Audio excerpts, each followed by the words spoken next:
Almighty God, who, in thy infinite wisdom and providential goodness, has appointed the offices of rulers and councils for the welfare of society and the just government of man, we beseech thee to behold with thy abundant favor us thy servants, whom thou hast been pleased to call to the performance of such important trusts in the Commonwealth of Dominica. Let thy blessing descend upon us here in this Parliament assembled, and grant that we may, as in thy presence, treat and consider all matters that shall come under our deliberation in so just and faithful a manner as to promote thy honor and glory, and to advance the good of those whose interests thou hast committed to our charge. All which we ask in the name and for the sake of our Lord and Savior Jesus Christ. Amen.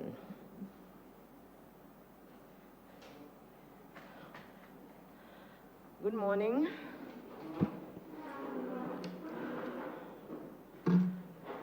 House resumes and debate continues.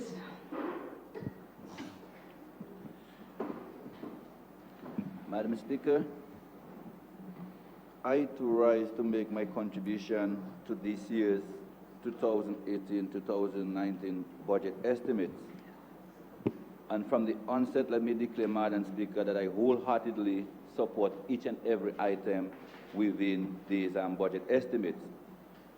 With your permission, Madam Speaker, I would also like to join the others before me in expressing condolences to the family and friends of the late Mr. Dominica Southwell, Madam Speaker, who was laid to rest yesterday, former government minister in the Dominica Freedom Party administration.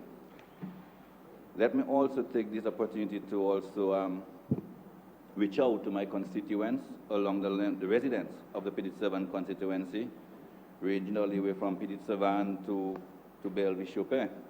Also my daddy, I know he's probably glued to the TV set watching, sisters, family, and all other well-wishers in the diaspora. Madam Speaker, I would like to congratulate the Honorable Prime Minister and Minister of Finance in putting together this year's budget. Because amidst, Madam Speaker, all the difficulties and uncertainties in terms of where the funding, etc., is going to be coming from. And when I speak to post-Maria last year, Madam Speaker, a disaster which wiped out well over 200% of our gross domestic product. In fact, Madam Speaker, when Maria struck last year, we're still recovering from Erica, Madam Speaker. We still had programs in place towards the reconstruction of the effects of Tropical Storm Erica. And having to deal with a new disaster, Madam Speaker, Maria, a monster storm, category 12 hurricane, Madam Speaker.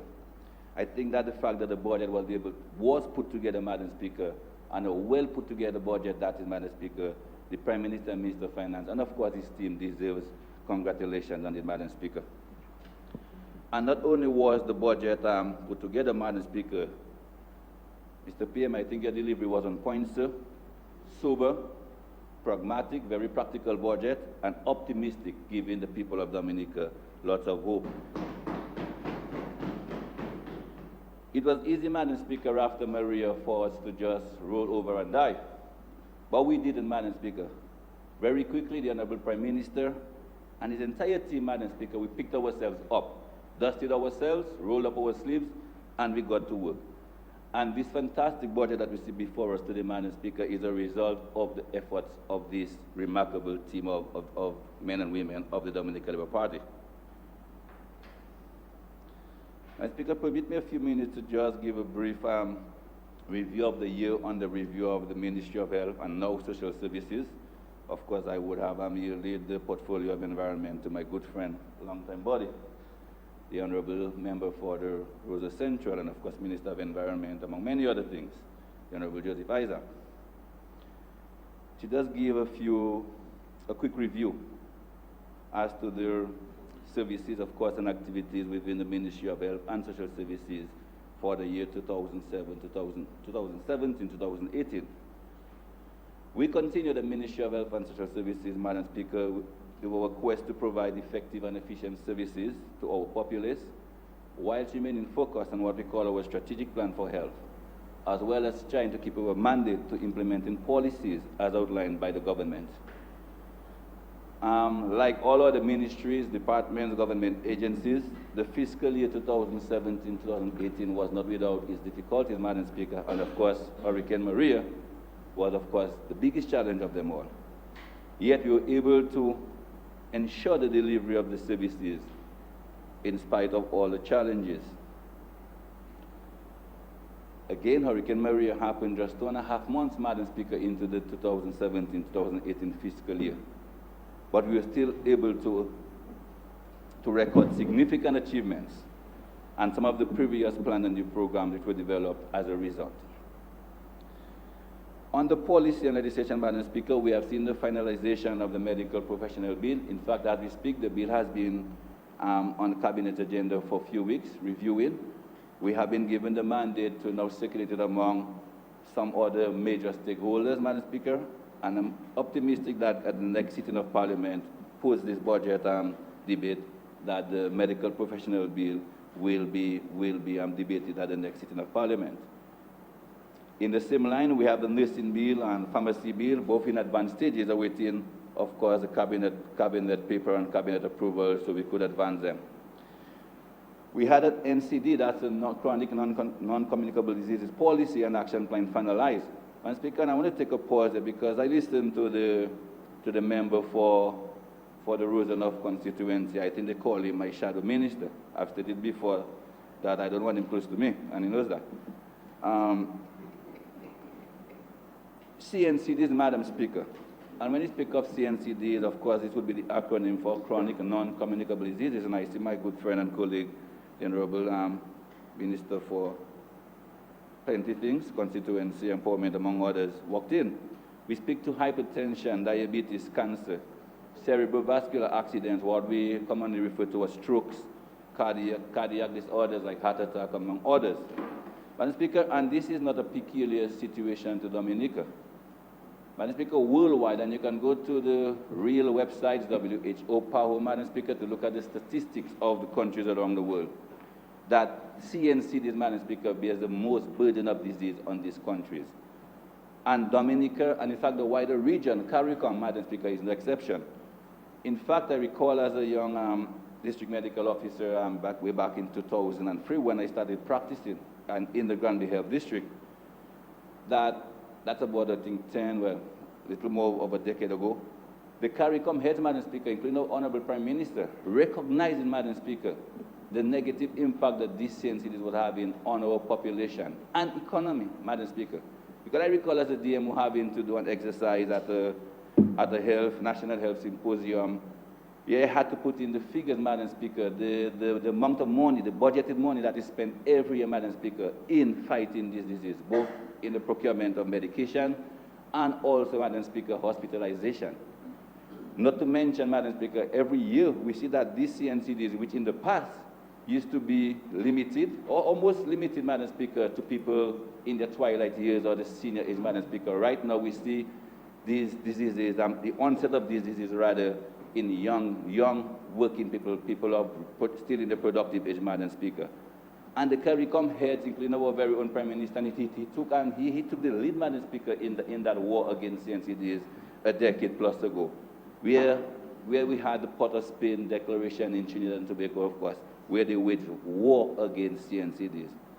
So we've recognized that, Madam Speaker. So to come here and to pontificate and to appear that the fact that CNCDs are on the rise worldwide, in Dominica also, to make it appear that it's because of a failure of the health system, Madam Speaker. I think this is misleading people, Madam Speaker, and this is misinformation to the people, and it has to be corrected.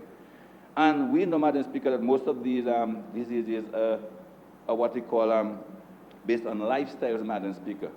And which is why a lot of the war, most of the war, the greater part rather of the war raging against CNCDs has to do with education, Madam Speaker, asking people to change their lifestyles, whether it's dieting, Madam Speaker, the type, quantity, of course, and quality of food intake, exercising, Madam Speaker, and the use of drugs, Madam Speaker, and other illicit substances, including alcohol, Madam Speaker. Lifestyle changes, Madam Speaker. So In Dominica, we would have put an NCD policy and action plan, Madam Speaker. In fact, such is the importance of CNCD that we've recognized in Ministry of Health that we have an NCD commission, Madam Speaker, made up of a number of individuals who meet regularly to advise the government, the Ministry of Health, and of course, by extension, the government on matters relating to chronic non-communicable diseases. And we fight, and fighting we are, Madam Speaker. We just saw an increase in $5 million, Madam Speaker, in our annual pharmaceutical budget. And I want to thank the Minister of Finance, Madam Speaker, for this generous gesture. An annual increase of $5 million, Madam Speaker, towards the procurement of medication and pharmaceuticals used in treating some of these diseases, especially cancer, which we've seen on the rise, not just in Dominica, worldwide, Madam Speaker. And the dollar cent and youth health policy, as well as healthy and active aging policies, are also in its final stages of completion, because we recognize that there are a number of issues, Madam Speaker, pertaining to adults and youth health and implement targeted strategies for these specific health needs. In the area of human resource, Madam Speaker, I would have spoken at a number of fora before this Parliament as to now, in addition to our brand new facilities that we build in the new National Hospital, soon to start with our Marigot Hospital and of course new health centers, we also recognize that this is not going to cut it, Madam Speaker. So the infrastructure and the new equipment on its own is not going to cut it. We have embarked on a very aggressive and targeted training of postgraduate doctors, Madam Speaker. And as we speak, we have a number of our young folks, Madam Speaker, Dominicans. Again, I said at the last Parliament, people who understand English Part 1, in some cases, Kokoy, Madam Speaker. Overseas training, Madam Speaker, in Cuba and other universities to now come back to man these new facilities that we are constructing. People in all areas of training, Madam Speaker, pediatrics, neonatology, ENT, gynecology, obstetrics, nephrology, endocrinology, hematology. You just name all of these ologies, Madam Speaker. We have people being trained in these areas. In the area of nursing, Madam Speaker, we have a number of our nurses, senior community health nurses, and other nurses going out to do the master's degree, internships at various institutions in the region, and of course in the wider international community.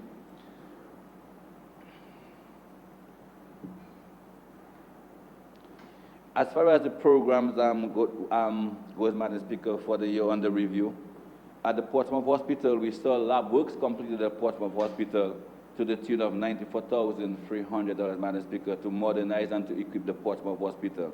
And speaking of the Portsmouth Hospital, Madam Speaker, in this year's budget, we see an amount close to $1 million, I think $800,000 budgeted, Madam Speaker, because we feel that the time is now to implement the transformation, Madam Speaker, of the Portsmouth Hospital, which of course serves Portsmouth, the second town, and also the Ross University School of Medicine, Madam Speaker, in the vicinity. So we recognize extensive work needs to be done, Madam Speaker, to the Portsmouth RBD Hospital in Portsmouth in order to bring it up to date and up to par with what we call the second town. Of course, Hurricane Maria did not leave the Princess Margaret Hospital at PMH unscathed, Madam Speaker. We had suffered some serious infrastructural damage and, of course, a number of human resource challenges that we still continue to experience. We've heard much talk about the migration of our nurses, and I'll come to that a bit later down in my presentation, Madam Speaker. But we've seen the services back up and running, Madam Speaker, post-Maria, and I really want to take time out to thank, Madam Speaker, the staff of the Ministry of Health, in particular the staff of the Princess Margaret Hospital, from the consultants, matron, Madam Speaker, down to the ward aides and domestic workers who went all out after Hurricane Maria to ensure that the services at BMH were back and running. And even during Maria and in the days following Hurricane Maria, the staff of the PMH, Madam Speaker, they were exemplary in terms of the dedication and discipline, and I think they need to be recognized as such. Of course, we want to also thank the international community, PAHO, and a number of the other non-governmental organizations who came to our service. I mean, time and space will not allow me to mention each and every one of them, Madam Speaker, Samaritan's Purse, and a number of others who came to our rescue, both by providing services, human resource, etc., to assist us in the early days post-Maria. Primary health care, Madam Speaker, we know that Dominica boasts of a well-established primary health care service, and while in recent years, Madam Speaker, I would have lamented that we've seen sort of a decline, Madam Speaker, in the primary health care services, but we still boast of a very robust primary health care system. And we can speak to a number of achievements, Madam Speaker, in the past in the year under review, in spite of the challenges I mentioned earlier. We've completed I can see clearly now, Madam Speaker, something that we don't hear people talking about much, Madam Speaker, where the government spent close to $1 million, if I recall, where we had eye screening, Madam Speaker, of students of the both primary school and secondary school age group. And in addition to that, Madam Speaker, we took the opportunity because we felt that we had a golden opportunity at the time of the screening to now do what we call the BMI, body mass index of the students, of course, to determine the nutritive standard or nutritive status, Madam Speaker, obesity among others. And and the student, Madam Speaker, we found that were needing, Madam Speaker, that was need intervention, whether spectacles or other type of intervention, the state, Madam Speaker, paid for these interventions. So we see a number of our secondary school students, because in the past, it used to be done on an ad hoc basis, Madam Speaker, where a child will probably go to the Member of Parliament, probably the Minister of Health for Social Services, Madam Speaker, for the services. So we embarked on a very aggressive eye screening program because we recognized that a lot of students had difficulties in learning, Madam Speaker, not because we felt that they couldn't learn as they say on the street, but some of them had visual, Madam Speaker, and other auditive problems. So we screened each and every primary school and secondary school student, Madam Speaker, and not only screened them to tell them what was wrong. When we found something was wrong, we provided the intervention, medical intervention for this wrongdoing. And I think the Ministry of Health, and we want to thank some of the retired nurses, primary care nurses, who came out of retirement to assist us with that special program, and of course our Cuban counterparts. The Venezuelan end, as I referred to it, of Mission Milagro, which are also completed within, maybe not the past 2017, but sometime last year, where we saw the first leg of these, program, Madam Speaker, Mission Milagro, where we flew a number of our patients requiring eye surgery to Cuba, cataracts and other interventions. This time around, our Venezuelan counterparts, our Venezuelan friends, our hermanos de Venezuela, Madam Speaker, they came to our shores to assist us in this leg of the Mission Milagro. And again, I want to place on the record, our thanks to the Bolivarian Republic of Venezuela for continuing to be a friend to Dominica in our even sometimes most darkest hours and in times of need. Prior to Hurricane Maria, we reported a high immunization coverage of over 96%, Madam Speaker. I think that's fantastic for all types of vaccines, what they call antigens, being offered under our immunization program. We also saw the introduction of hepatitis B, Madam Speaker, birth dose, meaning the hepatitis B vaccine given at birth for the first time implemented in August 1st of last year. As we speak, Madam Speaker, all 7 of our health districts offer what they call rapid on-site HIV counseling and testing, Madam Speaker, and I think this is quite a feat, because in the past we would have had probably to go to either PMH or 1 or 2 other health facilities around the island. Right now, Madam Speaker, each type-3 health center is offering, we have people trained, Madam Speaker, offering on-site what they call rapid testing.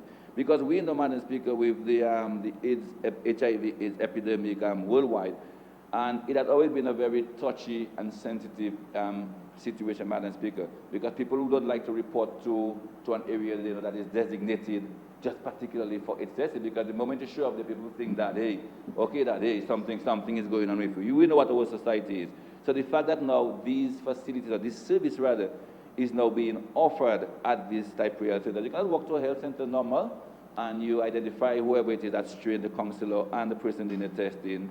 You get, of course, your pre-testing counseling, and then, of course, while you wait, you also get counsel, preparing you for, of course, whatever result may be, and, of course, a post-test counseling. Because not always that the result comes out negative, that it means that you take a paper and jump up and down and you run away. You also have to be counseled that you continue to keep your status, negativities, and keep it that way, Madam Speaker. So I really want to, I think it's also this quite an achievement that this service is now available at all the 7 health facilities. And of course, Madam Speaker, one of the main advantages from a health or medical point of view is that with these facilities being a service being available, we also open the opportunity for what we call early intervention. Because a lot of these, Madam Speaker, and I think I should have spoken to that when I spoke of when I spoke about CNCDs and lifestyles and choices, because a lot of these CNCDs, Madam Speaker, including HIV, Madam Speaker, early intervention makes a difference, which is why we encourage people, Madam Speaker, to visit a doctor regularly. We encourage men in particular. Somehow men, Madam Speaker, male population, they don't like to go to the doctor. They don't like to visit their health providers, Madam Speaker. But early detection, Madam Speaker, ensures early intervention and, of course, maybe a longer, maybe life-saving. We encourage women to have your breast examinations done regularly, Madam Speaker. We also have mammogram facilities available at PMH, Madam Speaker, to also back up the actual physical testing. Men, we ask you to, especially those of us above 40, which is almost everybody in the maybe with the exception of Cassius, men over 40, Madam Speaker, to have your prostate screening test done regularly, have your digital rectal examination done, Madam Speaker, and your PSA, which is a test used for detecting early signs of prostate cancer. Because when you do this thing, Madam Speaker, the minute that is detected and it's on a regular basis, it calls for early intervention, and of course, early intervention will mean that in some cases your life can be saved and also better quality of life. Okay, so those of you men over 40 in here who haven't done your prostate test, I suggest, I could organize to have one done, especially for cabinet, if you guys don't mind, okay? Yeah. Of course, we continue to have our 24th annual ICARE mission by Vosh, in spite of Hurricane Maria and, of course, not so conducive environment here in Dominica. They did show up to continue their mission in April of this year. At Central Medical Stores, Madam Speaker, of course, I spoke to the increase of $5 million annually, Madam Speaker, of our budget, allowing us, of course, to settle all outstanding debts for the first time, Madam Speaker, in years, since the establishment of the OECS pool procurement services. Because what we do as a sub-region of the OECS, the countries make up the OECS, Madam Speaker, we do what we call pool procurement. When we do that, Madam Speaker, we've been able to realize outstanding savings by buying in bulk and then distributing to the member states. And Madam Speaker, if you go, I attend the OECS annual meetings every year. And then each and every country, Madam Speaker, without exception, Madam Speaker, we're always in debt. And for the first time, Mr. Prime Minister, Minister of Finance, Dominica had been able to settle all its outstanding debts to the OECS PPS and put us. And I think this is remarkable, Madam Speaker. So we're in good standing with the OECS. And what it means is that no longer will we have to have any shortages or delays, because sometimes one of the delays in receiving sometimes much needed medication, Madam Speaker, is because of issues with our creditors. Sometimes the OECS, PPS, Madam Speaker, they might be owing a particular creditor, and then they're a bit hesitant in sending the new medications, etc. So right now it means that if others can follow suit like our government did, Madam Speaker, it means that there will be no issues with the creditors in receiving some of these much needed drugs. We continue to provide dialysis patients, Madam Speaker, mostly free of cost to the patients. And we need to understand, Madam Speaker, while the service is on the books as not being free, Madam Speaker, we need to understand that the supply of one month supply of pharmaceuticals for our dialysis patients amounts to $41,000, Madam Speaker. $41,000. It's not yet for one patient. So, Madam Speaker, it's not an easy undertaking. So sometimes, Madam Speaker, I think we need to sit back and these figures need to be told to the public, because there are a lot of things, Madam Speaker, that we take for granted. A lot of things that we take for granted, Madam Speaker, and sometimes we don't ask ourselves, where the finances, where the resources coming from to be able to continue with these services to our people. But as we always say, Madam Speaker, this is the hallmark of this Labour Party administration. We care for people, and we will continue. And we'll continue to care for people, Madam Speaker, no matter what the cost. Because I've said at a different forum also, Madam Speaker, that we are a democratic government. And a democratic government, we know what it means, Madam Speaker, of the people. Because each and every one of us in here, we are Dominicans. Okay, by the people. We were elected, Madam Speaker, in free and fair elections. And for the people, Madam Speaker, we have to work for the people, Madam Speaker. So each and every, and the success, Mr. Prime Minister, Minister of Finance, that you speak of in your budget address, the success, Madam Speaker, the everyday Dominican, the everyday Joe public, Madam Speaker, has to be part of the success They have to enjoy the success that the country, whatever success that the country realizes, they have to be part of the success story of the country. And they make no apologies for this.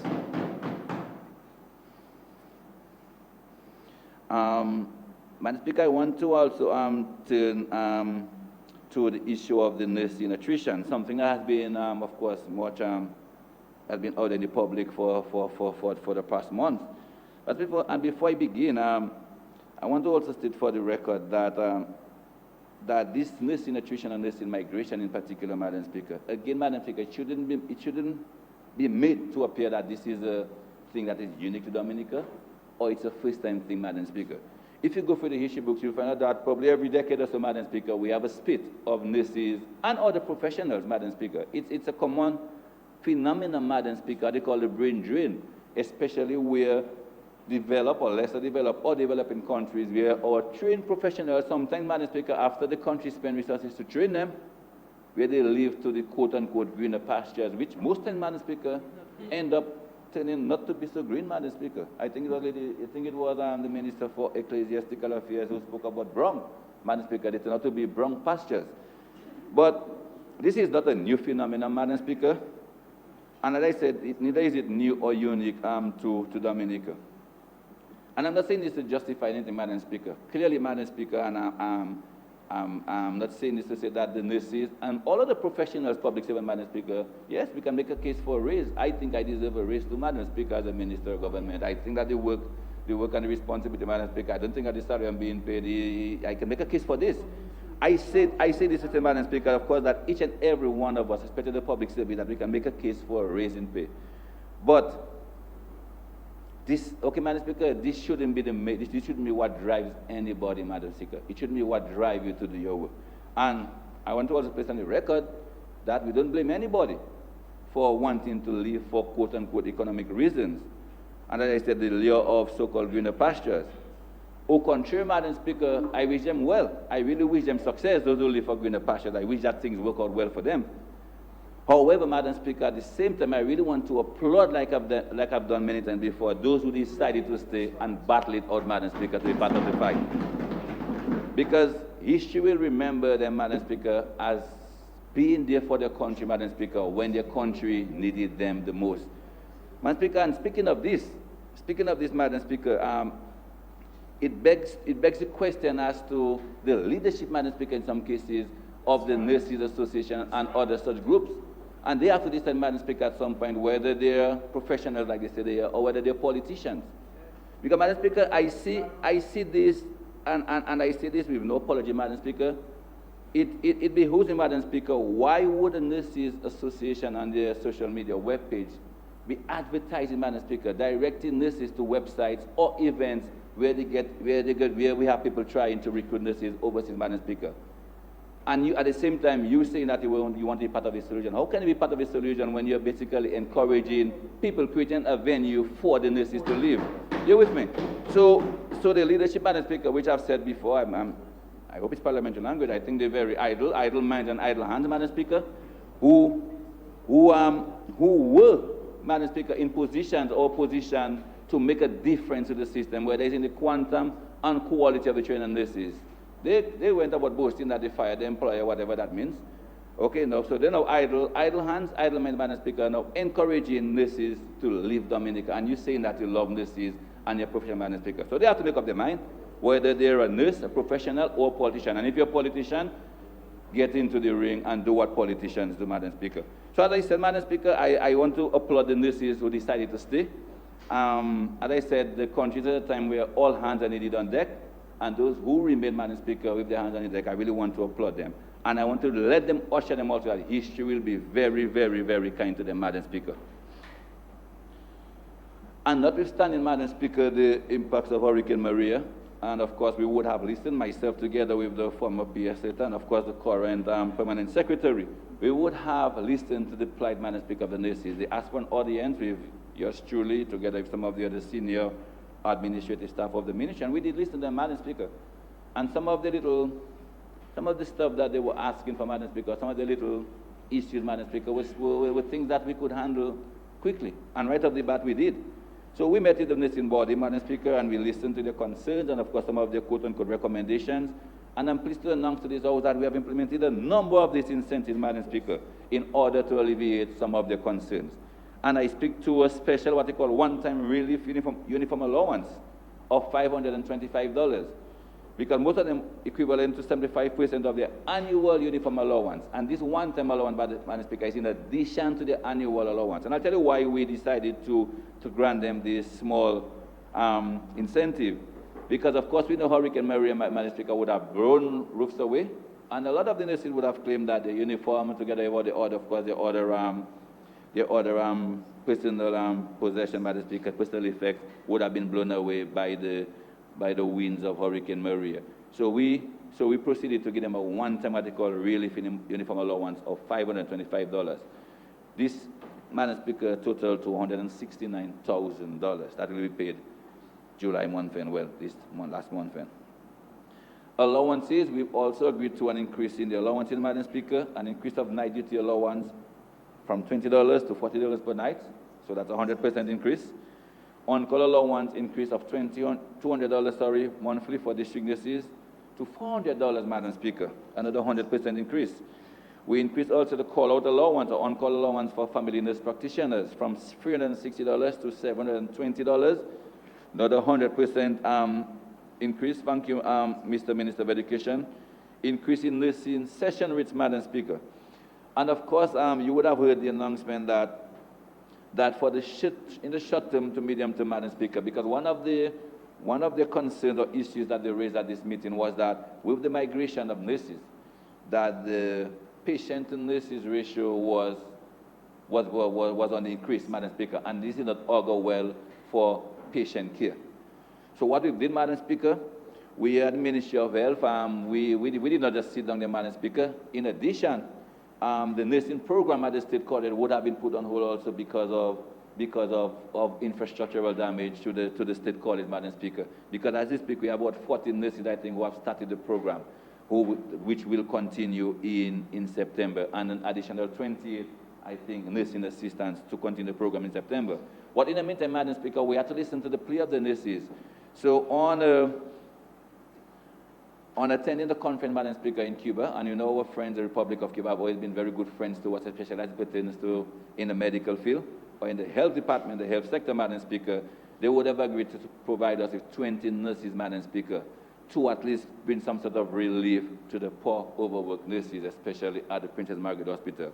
Madam Speaker, so far 2 of them have been on island, but the issue why the others have been in, Madam Speaker, is because we are feverishly seeking housing, Madam Speaker. We know what the housing stock was or is like post-Maria. So we hope, of course, that we can get suitable housing within the next few days so that the remaining 18 or so nurses will be here, as I said, to alleviate the plight of the poor nurses at the Princess Margaret Hospital. All of these payments and incentives, Madam Speaker, will begin, would have begun July month end, and retroactive will be paid for May and June, to be paid in August month end. Also, thanks, Madam Speaker, to the new Permanent Secretary who has really hit the road running in the Ministry of Health and Social Services. We would have seen another of other administrative achievements, such as the appointment of all wardens, Madam Speaker, who were temporary. And this is significant, Madam Speaker, because it now means that these people can now, these wardens, these employees can now approach a bank, Madam Speaker, for a small loan or whatever the case may be, to move on with their lives or to better develop their lives. The appointment of all domestic workers also, Madam Speaker, who were temporary officers. Most of these domestic workers have been appointed, Madam Speaker. Yep. Madam Speaker, a new portfolio added a few months ago to the Ministry of Health would have been the social services. And we would have also clocked some, Madam Speaker, achievements here. In terms of their public assistance,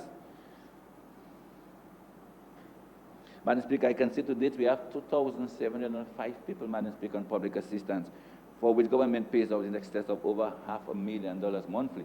Again, Madam Speaker, this is in keeping, Madam Speaker, with the mantra, Madam Speaker, of the Dominica Labour Party administration. And while some say, Madam Speaker, we had it coming frequently from the other side about this BS or nonsense, Madam Speaker, about teaching people to fish and instead of nonsense, Madam Speaker, I corrected myself, yeah. Yes, but you have to withdraw. Yes, I withdraw the BS part, Madam Speaker, yeah. I did. You shouldn't even have repeated it. Just say river what I said just now. No, I wanted the stenographers to show what is that I was drawing, Madam Speaker. Yeah. So, Madam Speaker, we hear the nonsense from the other side, Madam Speaker, no one about this issue about teaching a man to fish and instead of giving the fish, Madam Speaker. And yes, Madam Speaker, we are teaching lots of folks to fish, Madam Speaker, lots of folks. I mean, the Minister of Education, and I will speak to it, Madam Speaker, the number of our constituents, the residents, young people who go out every year, Madam Speaker, to local, regional, and other international institutions. So we are teaching people to fish, Madam Speaker. But we don't have to forget, Madam, we should never forget, Madam Speaker, that there will always be a population, there will always be a part of a population who cannot fish, Madam Speaker. People who would have made contributions, the elderly folks, people who would have been abandoned, Madam Speaker, by the family members, Madam Speaker. A small part of the population, Madam Speaker, who cannot fish. So we have to provide for these people. So yes, we will continue to teach people to fish, but we also have to provide fish, Madam Speaker, to those who cannot fish, Madam Speaker. Okay, we have to. And again, as I said, that we make no apologies for this, Madam Speaker. With support from UNICEF and the World Food Programme, Madam Speaker, we had a successful emergency cash transfer program, and it was implemented, of course, immediately post-Maria, where we provided an estimated 7,642 households, 25,200 beneficiaries, Madam Speaker, with some quick cash, Madam Speaker, of course, depending on the number of people in the homes, Madam Speaker. Madam Speaker, and I want to pause here. The Prime Minister and myself attended, I think it was the launch, official launch of the second phase of this program, Madam Speaker. And we heard the head of UNICEF, Madam Speaker, and it's on the record, it's part of the report, where they said, Madam Speaker, that's the first time, Madam Speaker, in the history of this association that UNICEF and the World Food Programme, Madam Speaker, is working directly with a government to implement this program. And it's because of the accountability, Madam Speaker, and transparency, Madam Speaker, of this government, that's the very, very first time. And they applauded, Madam Speaker, Dominica, the systems we have in place, the social nets that we have, Madam Speaker, for people. They applauded us for that. And they said that they had no problem, Madam Speaker, in implementing this program the second time around, because we already had systems in place, Madam Speaker, and we showed that we're able to deal with the money, the resources, Madam Speaker, in a fair, equitable, and transparent way. And Madam Speaker, yes, this program wasn't without its issues, especially given the fact that this happened just a few weeks after Hurricane Maria. Collecting the data and all this, Madam Speaker, would have posed challenges. But the effort, Madam Speaker, of the Dominican government and the workers, in particular local government department, the DDOs, etc., have to be commended, Madam Speaker, in putting information together so these needy people could have received a quick cash injection post-Maria.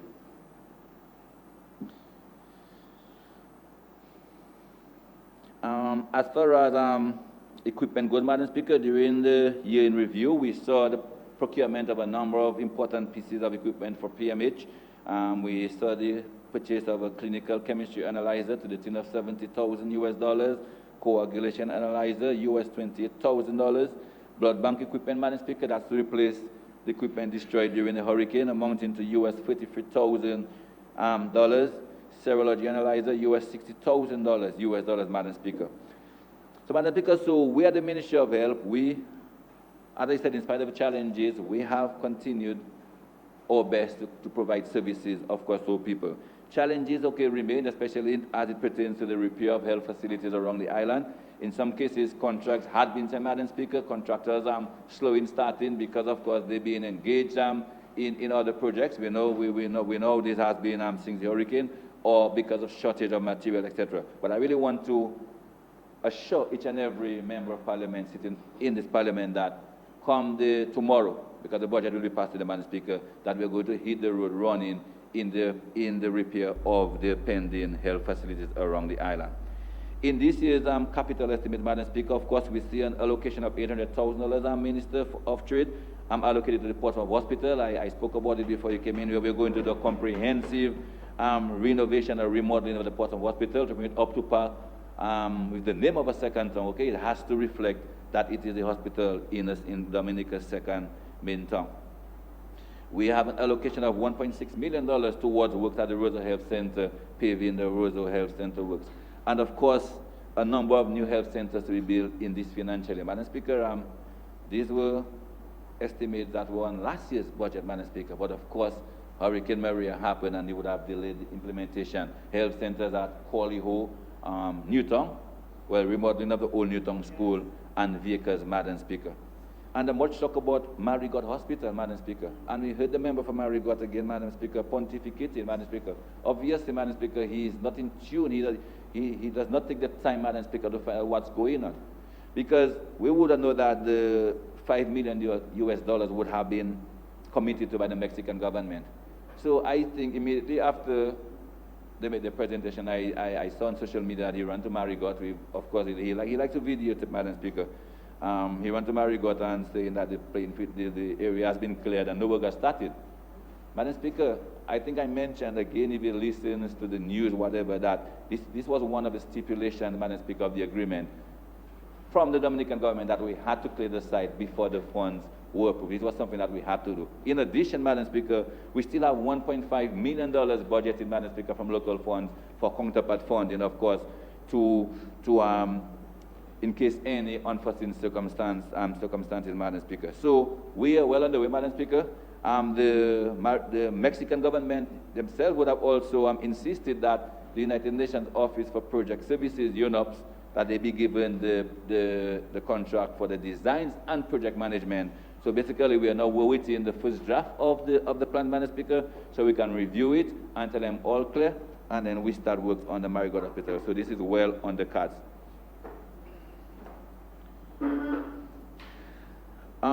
As far as the PAHO Smart Hospital project is concerned, Madam Speaker, we know that we would have done the pilot project in La Plaine, and also this project would also not have been without its difficulties. I'm a member for La Plaine, but I'm happy to say that we are getting things started out. We have already received the planning permission for the smarting of the health centers at Roseau, Portsmouth, and Granby, Madam Speaker. And the design firm, as we speak, is currently finalizing the calculations for Portsmouth and, of course, Granby. And we expect a tendering process for the smarting of these hospitals to start sometime soon.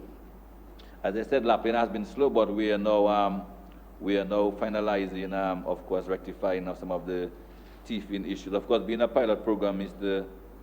Minister of Education, we expected some issues. Madam Speaker, I want to take the rest of my time to just go through my constituency, Madam Speaker.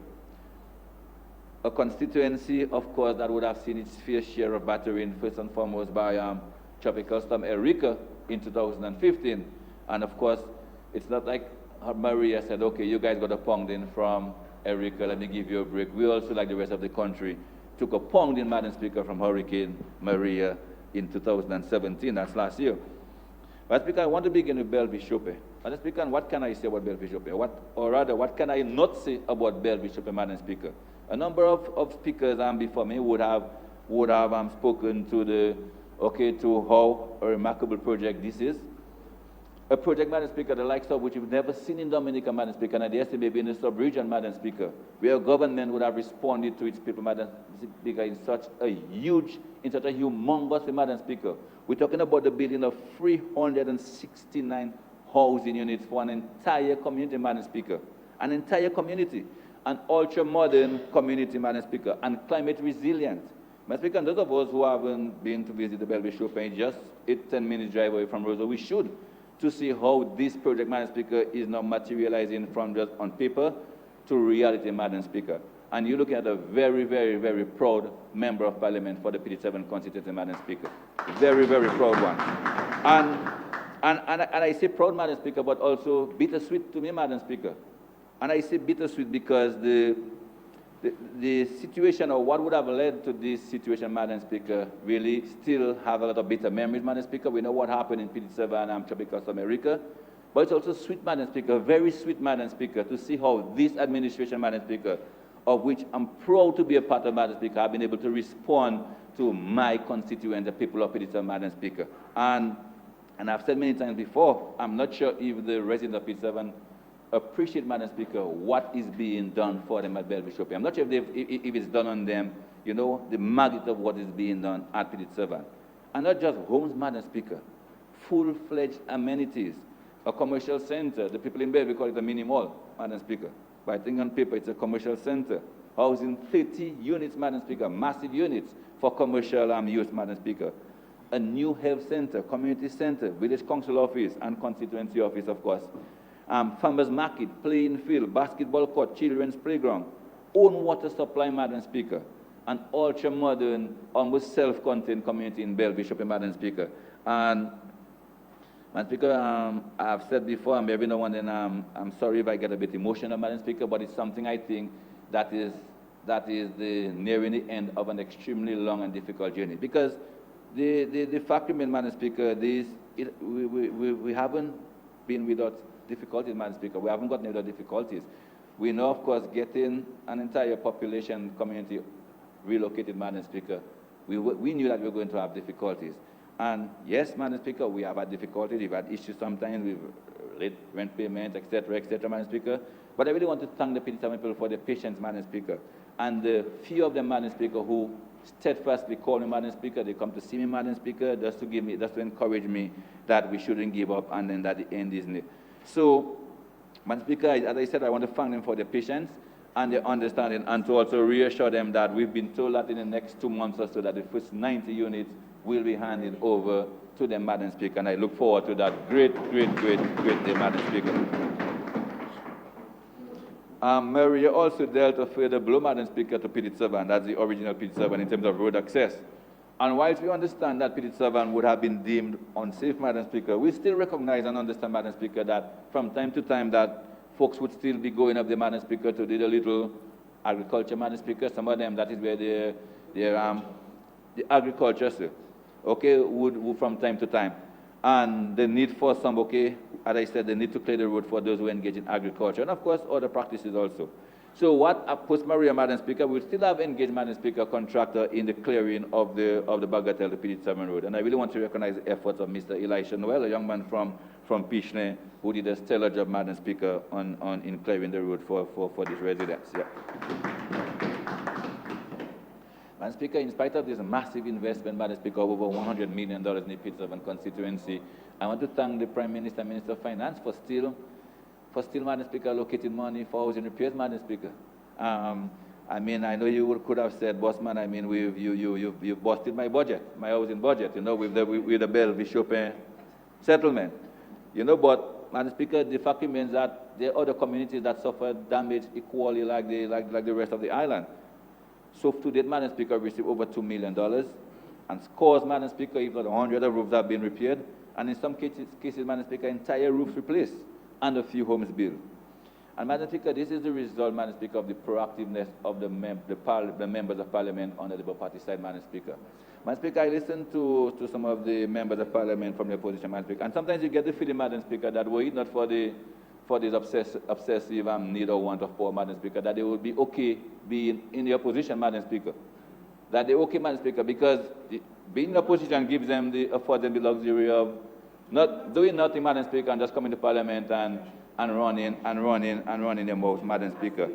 So you get the feeling, were it not for their want of power, that they would rather stay in opposition their whole life, because, as I said, they get to nothing. But not us, Madam Speaker. On this side, some of us always after, Madam Speaker, always after we hit the road, Madam Speaker, moving around from community to community where the access would permit us, Madam Speaker. Because, especially in these early days, Madam Speaker, post-Maria, in fact, I told people when I went around, I told them, don't ask me any question, I don't have answers for you. And all they wanted to do, Madam Speaker, was just to see, Madam Speaker, a familiar face, a leadership face, Madam Speaker, to tell them that, hey, we don't know how it's going to happen, but all I'm going to tell you is this government, this administration will be there for you. Madam Speaker, and one of the reasons why, Madam Speaker, we've managed to do, I think, quite well, if I may be able to blow my own trumpet in the PD7 constituency, in terms of housing repairs, Madam Speaker, is very early, Madam Speaker. I was very proactive, Madam Speaker. And although the Prime Minister, I took my own fastest, Madam Speaker, and although the Prime Minister, Minister of Finance, hadn't made any commitment into assisting, I know, Madam Speaker, that the government I'm part of, that we would assist. So very early, Madam Speaker, days, weeks after the Maria, Madam Speaker, I would have assigned teams, Madam Speaker, to the various parts of the communities, Madam Speaker, to begin my housing assessments, Madam Speaker, because as I said, I know that the government that I'm part of would come in to assist these people, Madam Speaker. And of course, like all the other members of Parliament before me, I would want to congratulate, the contractors, the communities, Madam Speaker, many of the village leaders, Madam Speaker, who played some part or another, Madam Speaker, in our recovery efforts post-Maria. Of course, some names will jump to mind, Madam Speaker, who who were of, how would I call it, outstanding, Madam Speaker, in his communities. For example, in the community of Pishna, Pastor Jack, Madam Speaker, who assisted yours truly in a tremendous way, Madam Speaker, in terms of the delivery and the delivery of what they call relief supplies, the famous ration, Madam Speaker. Madam Speaker, moving around the communities, Madam Speaker, you can hear, you can feel, and they tell you, Madam Speaker, how thankful they are, Madam Speaker, these residents, Madam Speaker, that they had a government who did not just tell them, listen, I mean, things are rough, 200% of our GDP, washed away or blown away, Madam Speaker. But they, Madam Speaker, they are very thankful, they are very grateful, Madam Speaker, that this government have been able to come to their rescue, Madam Speaker. In Dubic, Madam Speaker, you would have heard, I think, the Honourable Member of Parliament speak to her Grand Bay side of it, where we have been back on the complete conversion, Madam Speaker, of the so-called petrocasters to concrete buildings. Madam Speaker, and again, I want to just put a small asterisk there, Madam Speaker. We would recall that 50 petrocasters were built for the Dubic residents, Madam Speaker. 50 petrocasters. But Speaker, the government could have easily said, listen, folks, we've done all that we could. We've done all that we could for you, Madam Speaker. Okay? But Maria came, Madam Speaker. We could have told them, listen, we took you out from Dubic, okay, we give you the land free of charge, we build a house, so they were cause, Madam Speaker, meaning go ahead and fend for yourselves. But we didn't, Madam Speaker. Recognizing the impact that Maria had on these petrocasters, Madam Speaker, the government has made a commitment into converting these petrocasters, much like the rest of the island, Madam Speaker, into concrete dwellings, Madam Speaker. And again, I want to thank the Minister of Finance for making the resources available, Madam Speaker. And of course, I also want to, like I've done many times before, thank the Member of Parliament for Grand Bay and her constituents, of course, for welcoming us with open arms, even when she has her own acute needs, Madam Speaker, in the Grand Bay constituency. So thank you, Ms. Charles. And also to thank the government of the Bolivarian Republic of Venezuela, Madam Speaker, the Petrocasters Fund, okay, for making this possible. So when you hear the opposition leader, Madam Speaker, asking us to the $100 million, this thing that is missing, Madam Speaker, from the Petrocasters Fund, and I know the Honorable Minister of Education told him that we share it among ourselves. No, sir, we didn't share it among ourselves. Okay, what this money has been going to for the years, Madam Speaker, and then people have to read. They don't read, Madam Speaker. That's a basic problem. Because if you go to previous estimates, Madam Speaker, each project, Madam Speaker, we have what they call a project title and description, the source of funds, Madam Speaker, and sometimes a column for remarks. And each project, Madam Speaker, that the Petro-Carib initiative would have funded, Madam Speaker, would be written in black and white in the budget estimate, Madam Speaker.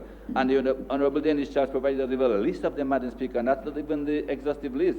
Housing projects, Petrocasters in Chance, Trafalgar, Stockfarm, Granby, Sufre Escorts Defence Wall, Tantan Defence Wall, Melville Hall Enhancement, Pity Sufre Weatherly Link Road, Metallic Waste Cleanup, Granby Police Station, Saliba Primary School, Carbridge Refurbishment, Fishery Station in Fort St. Jean, Roseau, Santa Marigot, Portsmouth, Squarzett, the Abattoir, Madam Speaker, the Coffee Plant, Roseau to Melville Hall, Road Upgrade, Support to Horticulture, Improvement to Prison Infrastructure, Enhancement of National Security Services, and the list goes on, Madam Speaker.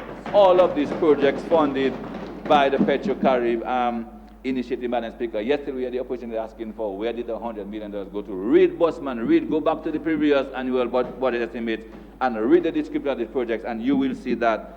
And then it's there clearly in black and white. In terms of infrastructure, Madam Speaker, I'm pleased also to announce, I'm pleased that the highly anticipated roadworks from Lubia to Bagatelle will begin in this financial year. Ms. Charles, and although the Member of Parliament claims part of it, Madam Speaker, I consider it a project within the constituency. Ms. Charles. Member of Parliament, Madam Speaker, the Minister of Youth and many other things. Yeah. Yes, Madam Speaker. Okay, an over $100 million project, Madam Speaker, and $13 million have been allocated in the year's budget, Madam Speaker, to begin works. 5 minutes left. 10, yeah, 5, 10, yeah, just 10, yeah. Speaker, I move that the Honourable Minister for Health be granted an additional 10 minutes to complete his presentation on the budget debate.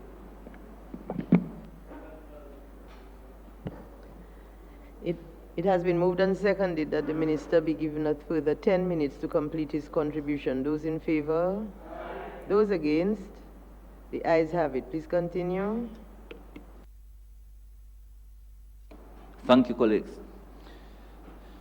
Of course, Maria would have revealed, as I said, new vulnerabilities in this project, Madam Speaker. And of course, the scope of works, I am sure, would be revised, Mr. Minister of Public Works, given the new vulnerabilities that Maria would have revealed. In the meantime, Madam Speaker, we have seen temporary works in the Pishna area, and I also want to thank the contractor, Mr. Ted Alexander from Granby, Madam Speaker. These works have held up nicely so far, Madam Speaker. In spite of some of the adverse weather we've had in, I think, the work that was done in the Pishna area, the temporary works, that have held up very nicely. Of course, under the British project, Madam Speaker, permanent bridges to be built in this particular area. But the temporary work that they have done has held up very nicely. We've seen Bailey bridges constructed in the south of the island, Castle Comfort, Fort Baron. And of course, we're in the process of constructing 3 more Bailey bridges in the Highland Granby area, Geneva, and Fort Saint-Jean.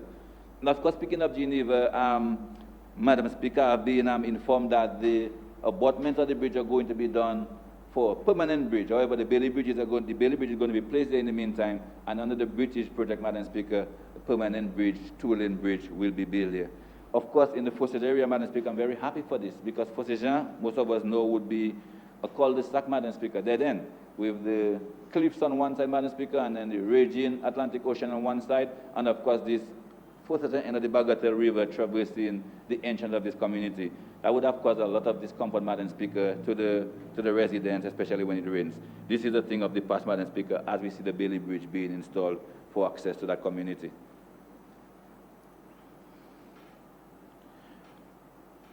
Of course, and speaking of Fort Saint-Jean, Madam Speaker, we would have also seen $250,000, Madam Speaker, spent there towards the enhancement of the landing site for the fisher folk there in Fort Saint-Jean.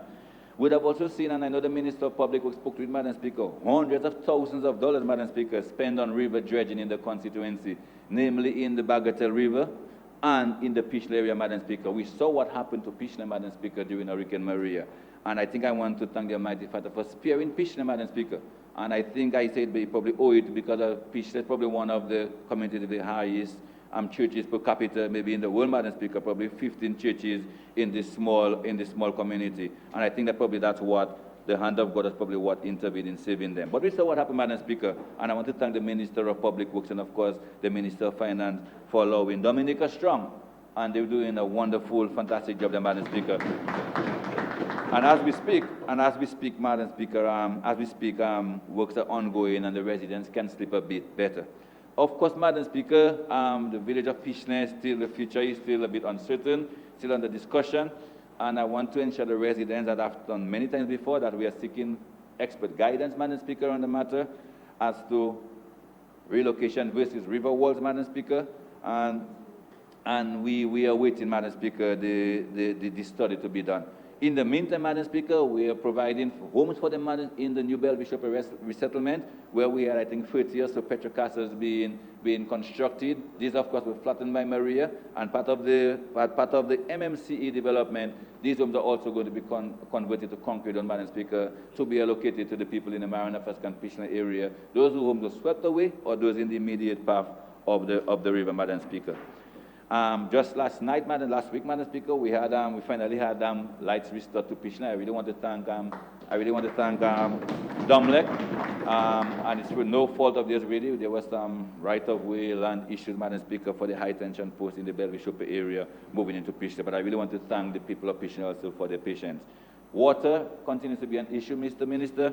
I know that we've signed a contract, I think, towards building a very robust water system in Pishna. I heard you mention the water from Tetmon to Soufriere, but what you failed to say is that this water is going to be coming from the Pishna water supply. So the delay so far in anything being done, Madam Speaker, has been because we are well on the way to building a very robust water supply to supply Pishna proper, parts of Granby, Tetmon, and right now, I understand, Soufriere, Madam Speaker. So Pishna, lots of water, but what was an asset, Madam Speaker, is an asset also turned out to be part of the demise of Pishna.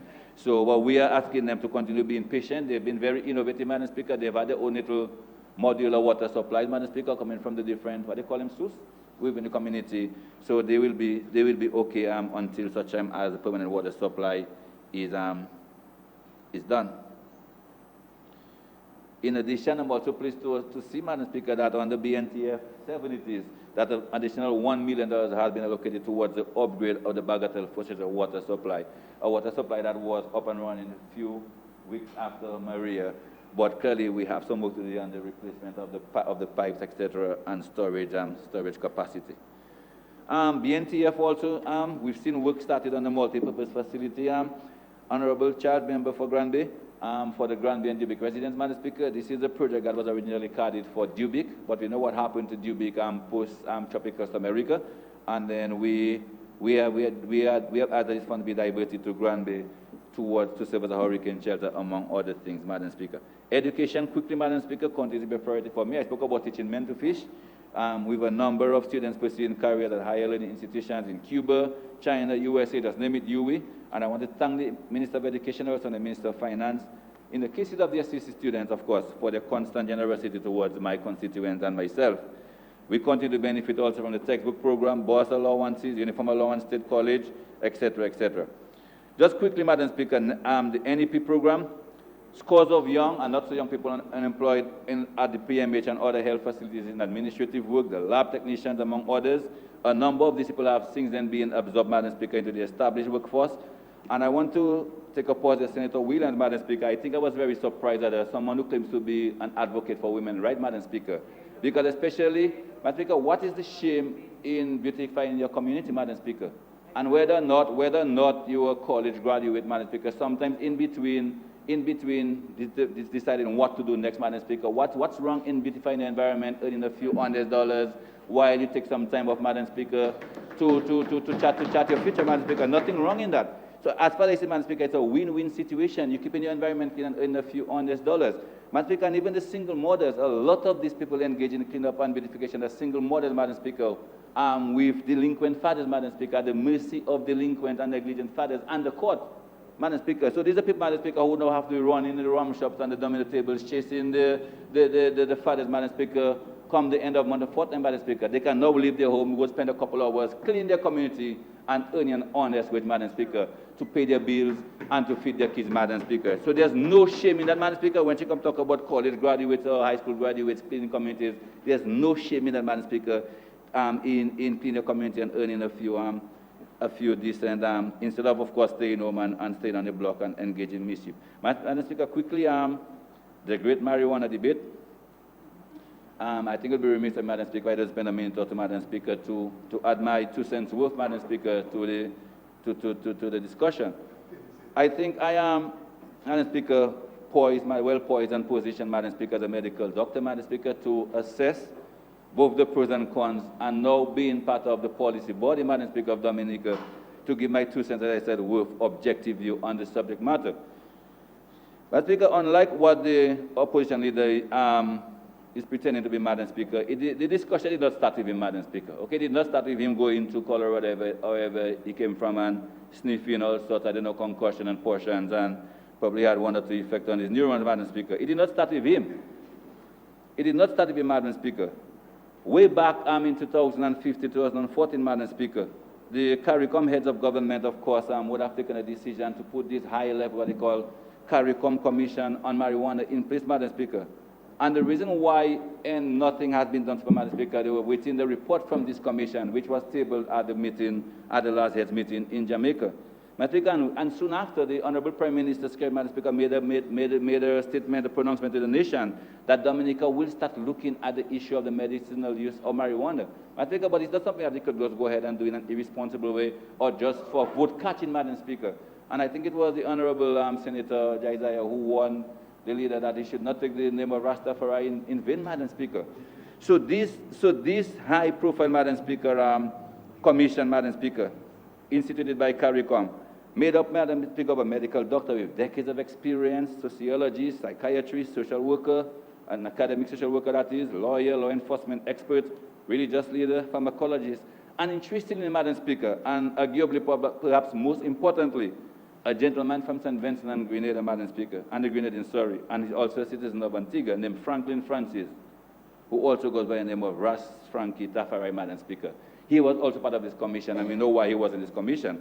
Clearly, Madam Speaker, a group of high-profile individuals whose specialized skill sets and practices would ensure that balanced discussion, Madam Speaker, would be have as it pertains, and not just reckless statements. So, Madam Speaker, at the recent meeting, the report was produced. Madam Speaker, and coming from this report, Madam Speaker, one of the main recommendations was this, and I quote, Madam Speaker, I really want you to listen to this. The Commission is unanimous in its view that the current classification for cannabis or marijuana as a dangerous drug with no value or narcotic should be changed to a classification of cannabis as a controlled substance, Madam Speaker. Controlled substance. Not a carte blanche decriminalization, Madam Speaker, like the leader of the opposition is making it out to be. That's to be controlled, Madam Speaker. Because while a good herb, Madam Speaker, and we cannot deny or refute, Madam Speaker, the medical, the scientific advances, and as it pertains to the use of marijuana or cannabis sativa, Madam Speaker, in the treatment of cancer and other neurological ailments, Madam Speaker. As a science-based person, Madam Speaker, I cannot refute that. But at the same time, Madam Speaker, the good herb, Madam Speaker, would also have its dark side. It would have had also its thing, Madam Speaker. So we cannot just make a blanket statement to say that we're going to decriminalize, Madam Speaker, because in spite of all the advances and the number of states in America that would have legalized marijuana, we still see, Madam Speaker, and the figures are there, that hundreds of thousands of people still visit the emergency rooms across the United States of America, Madam Speaker, for ailments, incidents, and accidents resulting directly related to the use of marijuana, Madam Speaker. So it has to be controlled, Madam Speaker. And I'm, for one, Madam Speaker, I have said to the Prime Minister Cabinet that I want to be part, the Ministry of Health, Minister of Health, I want to be a part of the whatever it is that's going to put nationally, and we're there to get the guidance. But we cannot just be irresponsible, Madam Speaker, for vote catching. It cannot be a statement made to catch the vote of a few Rastafari, and I think Senator Jaiza here smartly recognized.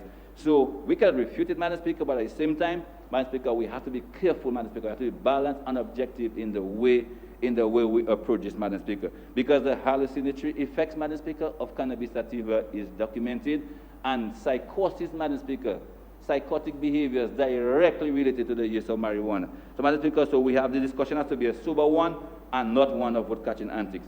Madam Speaker, quickly, I see you looking, you're heading for your mic. Quickly, Madam Speaker, the National Health Insurance, Madam Speaker, I'm pleased to see that the age group has now been advanced to 16 years, Madam Speaker. The Ministry of Health welcomed these moves, Madam Speaker, and of course we stand as always to assist the Ministry of Finance in implication. Madam Speaker, the social program, Mr. Honorable Roosevelt Kerry, sir. I'm glad that the Prime Minister advised you under the Minister of Finance to continue the social program, Madam Speaker. So I'm glad that the Prime Minister was the one who advised you that we should not cancel, Madam Speaker, nor cut down in the budget of these social programs, Mr. Prime Minister, because a number of our people out there. You have 1 minute left. Yeah, thank you, Madam Speaker. I think that's all I need. Madam Speaker, and this is the vast gulf, Madam Speaker, that exists between us and them. We care about people. Mr. Prime Minister, I know you use a statement sometime that in order to lead people, that you have to love people. With your permission, so I don't get accused of plagiarizing, I want to modify it to say in order to serve people, you have to love people, Madam Speaker, and this is the difference between us and them. So I really want to thank you, sir, that the Prime Minister convinced you to leave this social program in place, Madam, because there are a lot of people out there who are depending on us for survival. Madam Speaker, so with these few words, I don't want to say wholeheartedly that I support the motion before the House. Thank you.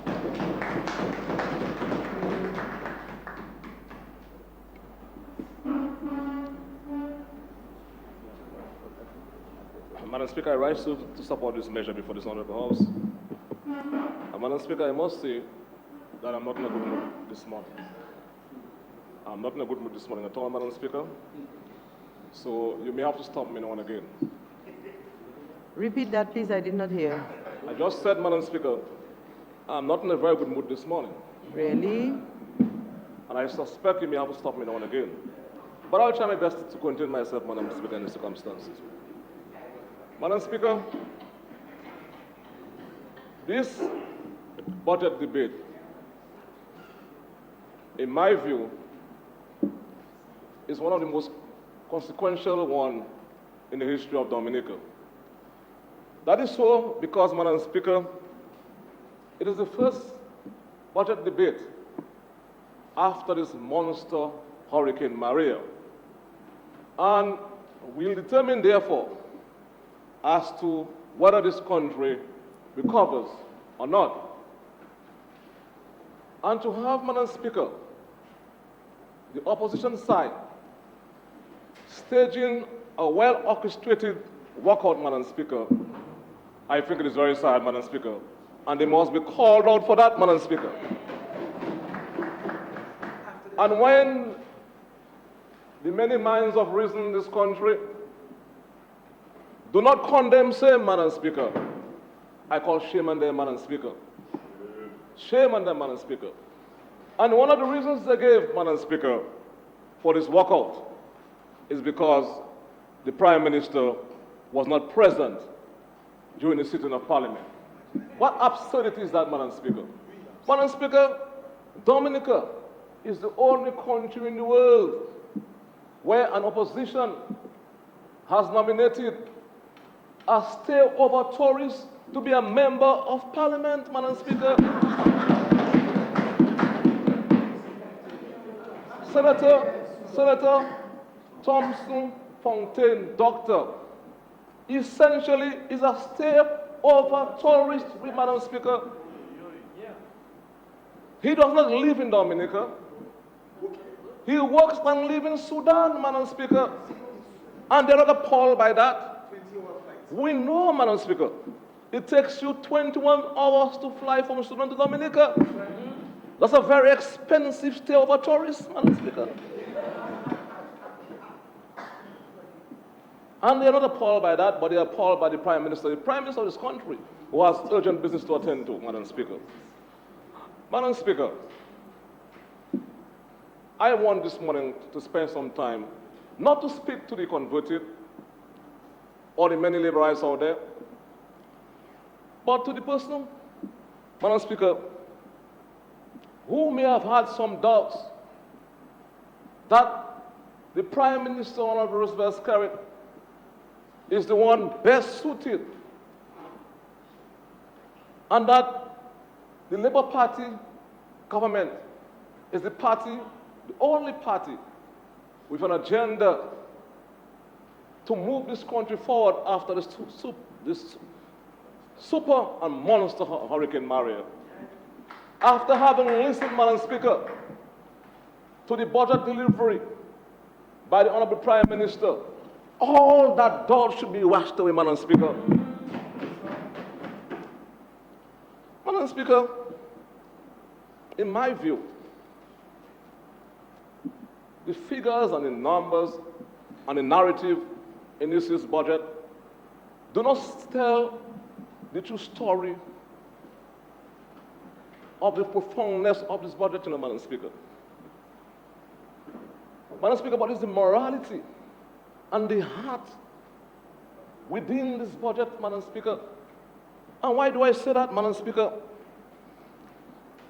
Madam Speaker, at a time when, Madam Speaker, over 222%, to be more precise, 224% of the gross domestic product of this country totally washed away by the super Hurricane Maria. We're not coming to this honorable house and proposing cutbacks and layoff, or, Madam Speaker, proposing to increase taxes. On the contrary, Madam Speaker, we are saying to the most junior public servant, the unappointed, the non-established worker, that at your lowest point in your life, we're not going to send you home, we're going to keep you because we love you, Madam Speaker. That is what we're proposing. And to go further, and we're proposing, Madam Speaker, in the first time in the political and socio-economic life of this country, we're proposing to spend a record $1.2 billion to catapult this country into the future, Madam Speaker. That is not evidence of bankruptcy, as we heard from the other side, or weakness, but it's a demonstration of financial resilience at the highest level, Madam Speaker. And there's only one party that can do that for you. It's the Dominica Labour Party in office, Madam Speaker. Madam Speaker, I listen and I stand when I was out. I walked outside. Listen to the member of the opposition and the speakers thereafter. Speaker after speaker stood up, Madam Speaker, and looking at the television or the camera with straight faces, Madam Speaker. And in some cases, they had glasses in their faces, Madam Speaker, making them look very, very smart. And with the leader of the opposition as chief officer in charge, and speaker after speaker, with impunity, look at you, Madam Speaker, and they lied, and they lied, and they lied, and they lied, and they lied, Madam Speaker, speaker after speaker. Can you imagine that? And why do I say that, Madam Speaker? The leader of the opposition, who spent most of his time, Madam Speaker, speaking about before Maria. You can recall that? Before Maria. He did not speak after Maria.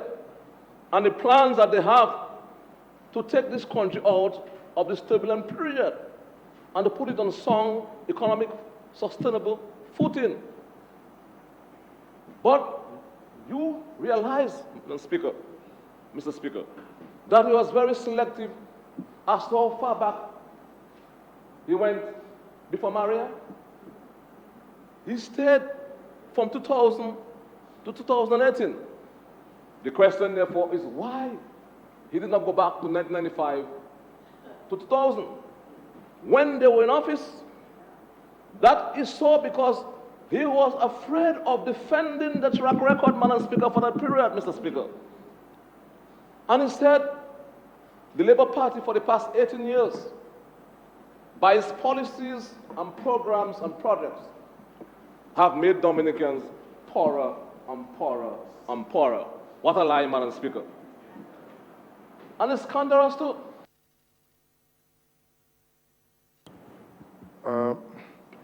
Lie may not be very parliamentary.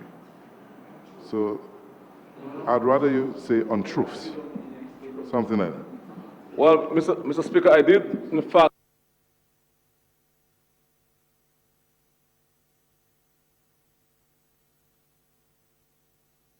so a lie is the transmission of misleading information. So I take it back, Mr. Speaker. So, Mr. Speaker, between 1995 and 2000, the Workers' Party in office did everything possible to make this country poorer and poorer and poorer, Mr. Speaker. And why do I say that?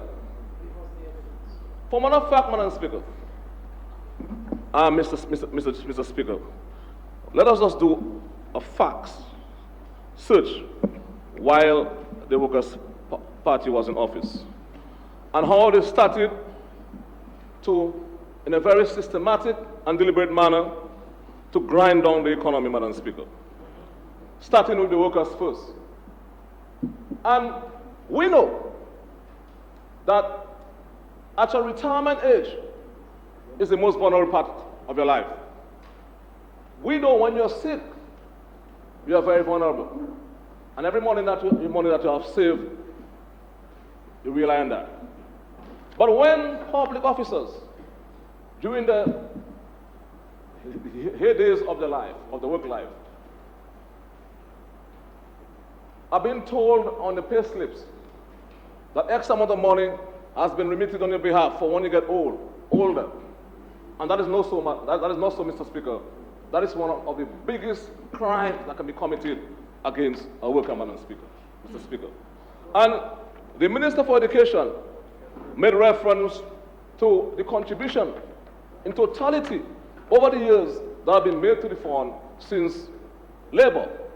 But I want to tell you what the Workers' Party did not do when they were in office. They did not remit Social Security contribution on behalf of the very same workers that they speak of so highly. In 1995, Mr. Speaker, And who was in office around that time? The United Workers' Party. They did not pay in 1996 $105,788.28. In 1997, they did not pay, Mr. Speaker, $675,121.41 on behalf of the workers of this country. In 1998, they did not pay on behalf of the workers of this country, Mr. Speaker, $5,576,642, Madam Speaker, Mr. Speaker. And they have the gall to come in this honorable house and said that the Labour Party is making Dominicans poorer and poorer. In totality, Mr. Speaker, one day demitted office because they resigned by calling election too early. They owed, in totality, $17,019,000 to the fund. The same party that he has said in this honorable house, Mr. Speaker, that has made Dominicans poor and poorer, is the party that came back and cleared out, Madam Speaker, all the outstanding debt owed to the fund, Madam Speaker, Mr. Speaker. And let me tell you, Mr. Speaker, and the Dominicans listening, how that happened. Things were tight. When you came into office, money was tight. People were biting their nails. You could have counted the number of grains in a bag of rice. That was how bad things were. In 2005, and between 2005 and 2012, the government of the day, with Prime Minister Scarrett as Prime Minister, started clearing up the debt on behalf of the workers of this country. And we were only able to finish paying what they left behind as a legacy item for us by way of debt in 2013. And they have the nerve, bold-faced, no-face mantis. Bold-faced, no-face mantis. That's lie. Bold-faced, no-face liars. Member. I take it back, Mr. Chairman. Thank you. Mr. Speaker. I have no intention of saying that, Mr. Speaker. So, I'm not sure where they get their mask from. I'm not sure. Now, Mr. Speaker, there are deliberate ways a government can embark on to arrest poverty. And that is really, Mr. Speaker, addressing the true causes of poverty frontally. Not the symptoms that man broke to give him $20, but addressing the causes frontally. And what are the causes? Lack of education, poor health, poor living condition, poor housing. And the Labour Party administration over the years has been systematically and very deliberately, Mr. Speaker, putting programs in place to address at the core those fundamental issues associated with poverty in this country. Never before in the history of this country these things have happened. And you heard it from all speakers before me, Mr. Speaker, referencing, cataloging those interventions. But permit me, Mr. Speaker, with your time, Mr. Speaker, to actually give you an update on that. And, for example, while the Workers' Party in office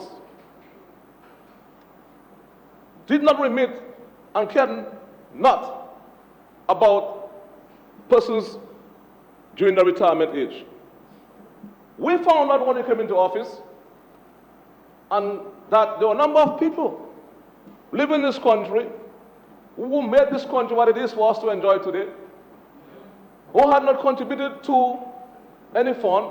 They were fishermen, farmers, laborers, and the party of Labour Party is the party of laborers. Laborer laborers. We found that there were some people who got nothing. We also found that there were some people who, because of the time they worked in the system, the contribution was almost nothing. So therefore, they were getting $50 a month, $150 a month, $25 a month, and some got nothing. What we did, we came in this honorable house years ago and put in place, Mr. Speaker, a program geared towards addressing persons 70 years and above. And to the tune of $300 a month, Mr. Speaker. And look at how many lives of the most vulnerable economics have been touched throughout the various localities within this country, Mr. Speaker. To date, Mr. Speaker, 2,588 such persons have been assisted under this program, Mr. Speaker. That is remarkable, and that is because of the Dominica Labour Party.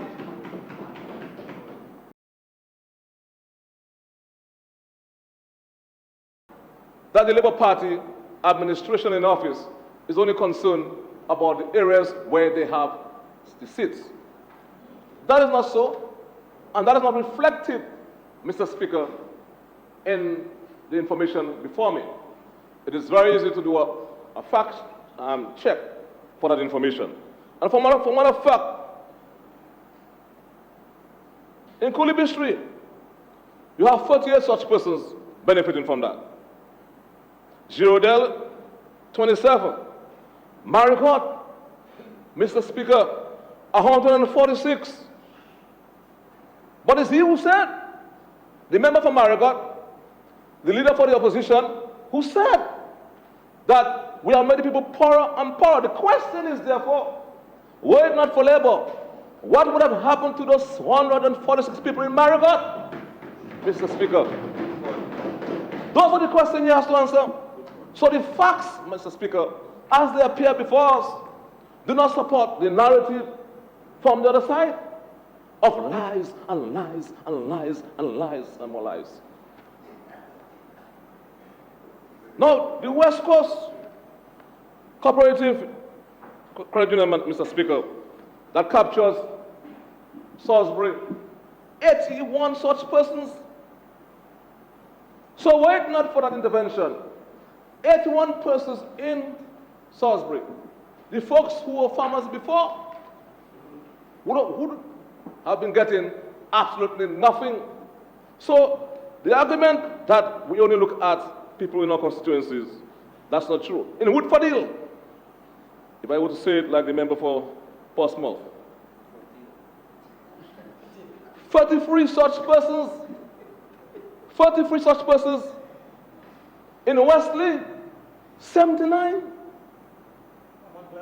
79.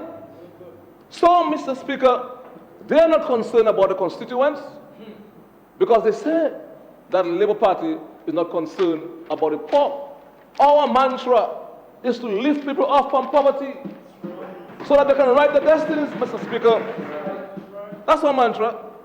Now, education, a major cause of poverty. And what have we done? Under the public support program, the Uniform Assistance Program, Transportation for Students, remarkable. Since the emergence of labor in office, and when we introduced this program around 2010, from 2010 to now, for school uniform and to transport our children from Toronto, Penville, wherever you come, Grand Bay, Zika, to school. And that's why all the schools in the rural areas are doing well, because the children, well-nourished, well-dressed, can go to school because of labor. What are they talking about? And then from 2010 to now, under Roosevelt's credit and labor, we have spent $22,570,000 for school uniform, transportation, Madam Speaker, to take our children to school. Those are the facts they're afraid of. They were not concerned about the Prime Minister not being in Parliament. They were afraid to come and take a lick in Parliament, Mr. Speaker.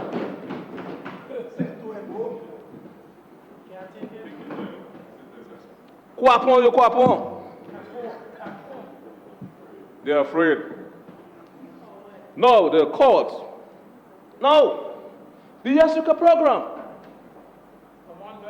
The Yasuka program. At the lowest point, when you're 70 something years, you have what they call 40, rheumatism they call it. That's right.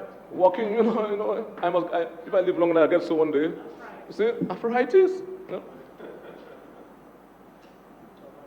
And some of us do not care about our mothers and our fathers, our loved ones. We're only happy when they have expired to go and fight for the house and the land. But God is good for us. God is waiting for us. God will take care of us very soon. Those of us who do that. But Labour, praise God because Labour in office. Praise God because Labour in office. Because we have experienced life, all of us here know how it is to struggle in life. And we have launched this remarkable program, the Yasuka program. And from 2012 to now, notwithstanding Erica, notwithstanding Maria, we have spent $6.5 million to take care of our older people. They cannot support that. They cannot defend that. And they have to run. It's Valkoff who said, somebody Pokui, but who can't Pokui? You have run away. Yes, sir. And listen to that, Mr. Speaker. Notwithstanding Maria, this government has spent $993,000 to sustain that program, Mr. Speaker. And they stand there and said, we don't care about the poor. We have gotten Dominicans poorer and poorer. What would have happened to the most vulnerable in our midst were it not for Labour? They must answer the question. They can't answer the question, so they have to run. Linton Bokui. So, Mr. Speaker, yes. Okay. Linton ran away. Leader of the opposition ran away. Okay, thank you. That's better. So, let's continue, Mr. Speaker. We're going good, well so far. Mr. Speaker, and it continues.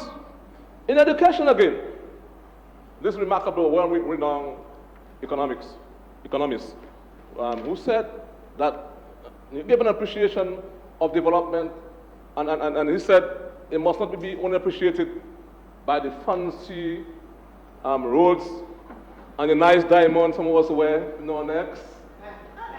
Listen, look at the minutes. And the nice diamond that some of us wear, and nice gold that we wear.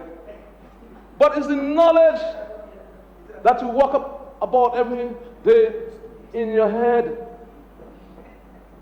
Education, a skill is the passport for growth. That gives you the ability to write your own destiny, Mr. Speaker. And look at what we have done. I made reference to the school uniforms, transportation, the SUK, the same thing above. But we have given grants to various tertiary institutions worldwide. And Mr. Speaker, it is remarkable. From 2007 to now, this Labour Party administration has spent $94,207, Mr. Speaker, to educate our young people globally. An average of over $8 million per year. And this year, notwithstanding Maria, Mr. Speaker, yeah, what we have done, we have spent $13,242,000 even during the most difficult period in our life in this country. That is why they have to run. Cannot face the facts. So, Linton Pokui. Linton ran away. That's what happened there. And we go on, Mr. Speaker. We had Maria, and you heard my good friend, And a very good colleague of mine was very brilliant when he spoke.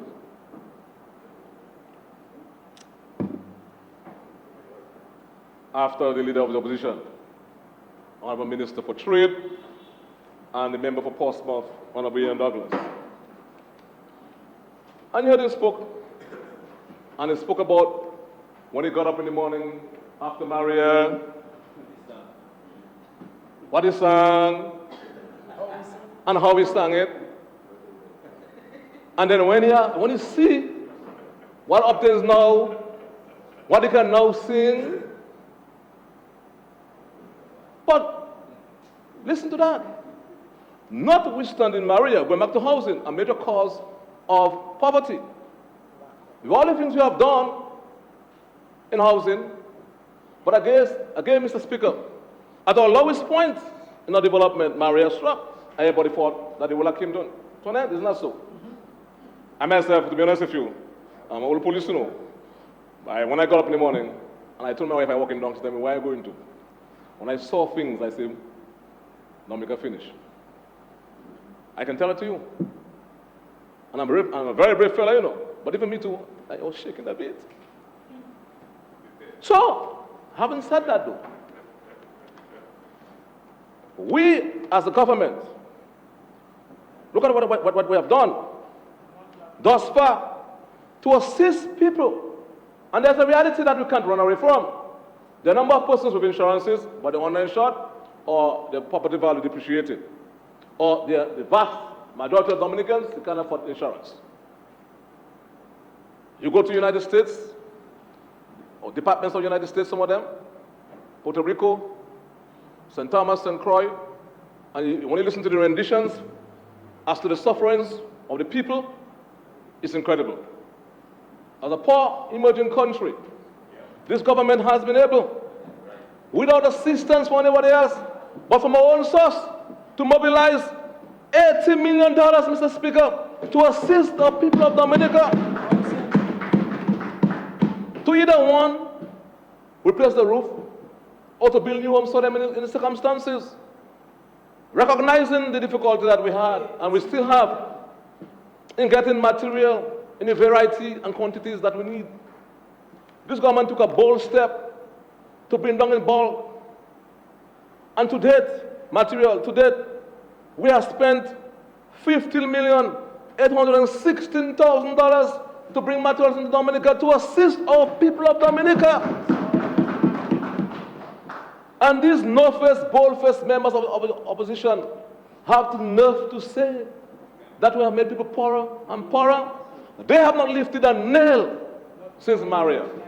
For a matter of fact, what they were saying, my belly hurting me, my stomach griping me, their belly, but their belly was so big like that, full, but they still say my belly griping me, I'm so hungry, I have gas. You see?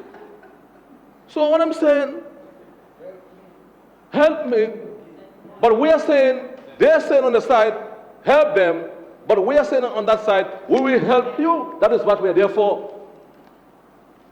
So, I don't get it, Mr. Speaker. Mr. Speaker, the Workers' Party, all of a sudden, is vexed about the airport. The leader of the opposition,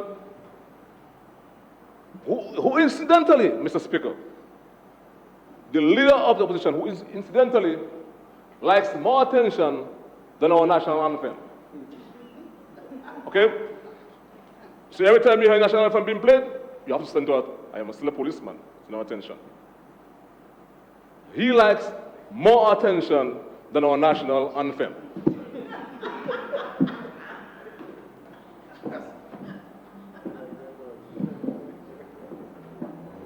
Because, Mr. Speaker, if you're saying that we're not concerned about the poor, and you're not seeing what happening in Dominica, it's either you like noticing or you like too much attention. But you're not real. Mr. Speaker, you listen to the member of Parliament for 37, and I'm saying to this honorable House, left to us. And if Dominicans take this thing seriously, by virtue of the housing development in Petit Savant, in Belle-Bishopin, where 469 housing outlets have been constructed, it means, therefore, in totality, going back to the time when we attained statehood in 1967, when you combine all government thereafter, were it not for Maria, this administration in Bellevue alone would have built more houses than all the government put together from the time we attained statehood to now, Mr. Speaker. So, Mr. Speaker, if we are judged honestly and with a very value-free approach,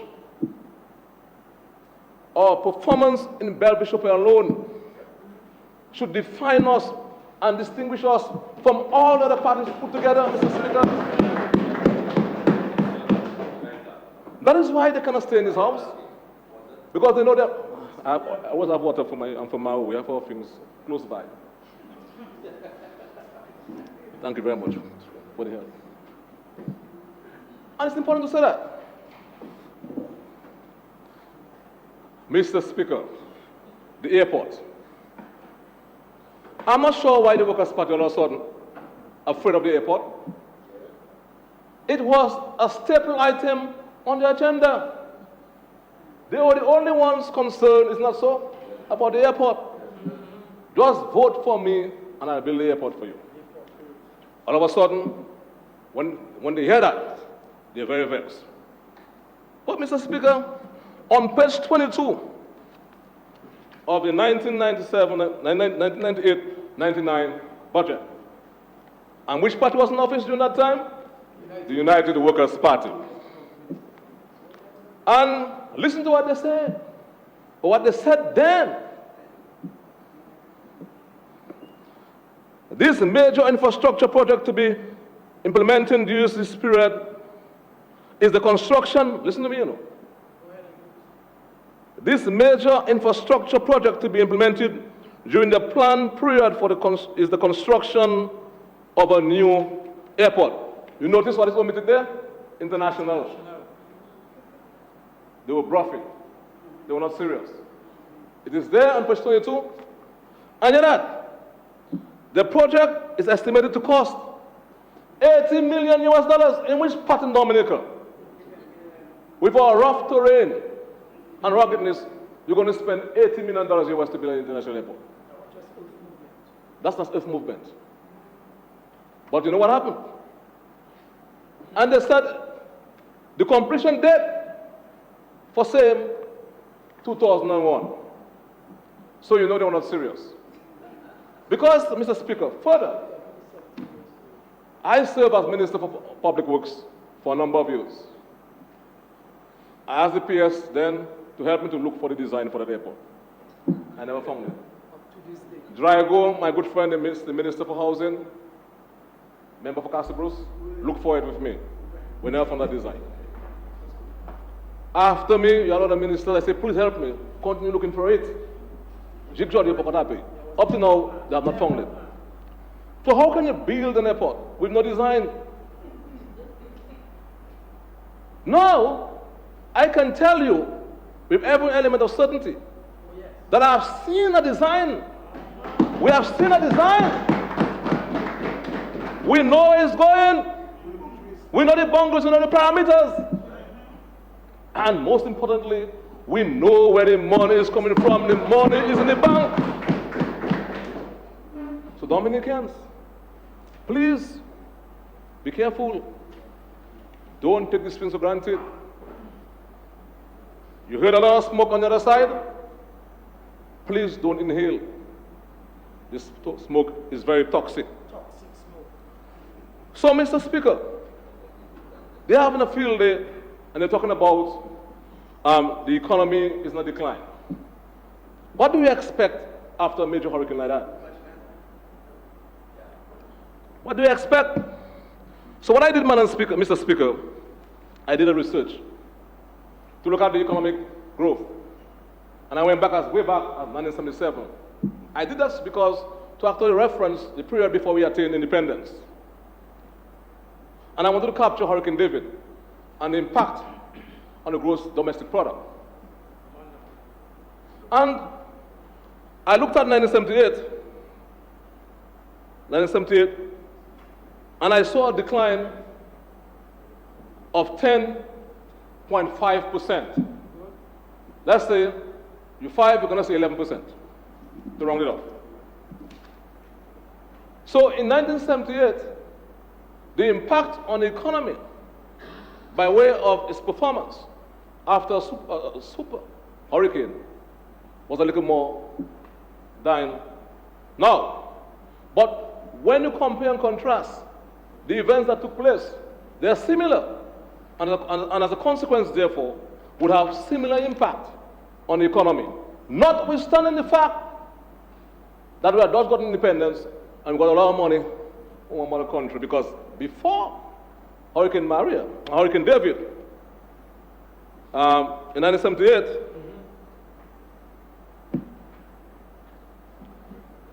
in 1979, Mr. Speaker, I want to go back. In 1979, we recorded a decline of minus 18.3%. 18.3. Not 10, as I said. The 10 I made reference to was the previous year. There was a growth of 10%, 10.5 at the time, because you just got independence, you got some money from the mother country, etc., etc. So I'm not sure what they're talking about. The remarkable thing is that, notwithstanding that, we are proposing the biggest pending budget in the history of this country, Mr. That is what's supposed to define us. Now, I want to just, before I go to the ministry I'm asked to head now, talk about the debate that's going on the use of marijuana. I believe I listened to both doctors, Dr. McIntyre, made some salient points, Dr. Daru, and of course the member for Rosa Central made some real salient points. But Mr. Speaker, in this year's budget, we are promoting a smart agriculture. How do we reorient our practices in agriculture so that we can actually be more resilient in our approach and concentrate on crops that are resilient? The Carinago people before us survived months after hurricane on the provisions. And the member for Wesley, he can change his glasses 16 times, he doesn't understand anything. Said that they were not spending much money in agriculture. In 1998, they spent something like $17 million. When they say that they were the government for agriculture, this year we're proposing 27 million plus from the World Bank. We have something like 60 million, 65. Get towards reconstructing our agriculture. The sad thing is that they had nothing to say as to how do we reorient the agricultural sector. Instead, they said, based on the investigation, the most resilient crop they can come across is marijuana. So, Mr. Speaker, that reminds me of a very, very well-known personality in politics. In my life, when he speaks, I can call his name my friend Papi, with your permission. Mr. Speaker, once I was by the juice man across the Rosa Bridge buying some cane juice. And here came, Mr. Papi came, he saw me. He had a driver there, and when he saw me, he took his mic. He said, and I quote, "Mr. Blackmore, you are looking at the next marijuana prime minister in Dominica. When I become prime minister of Dominica, everybody will smoke marijuana, we'll eat marijuana, and we'll all will be happy." One love.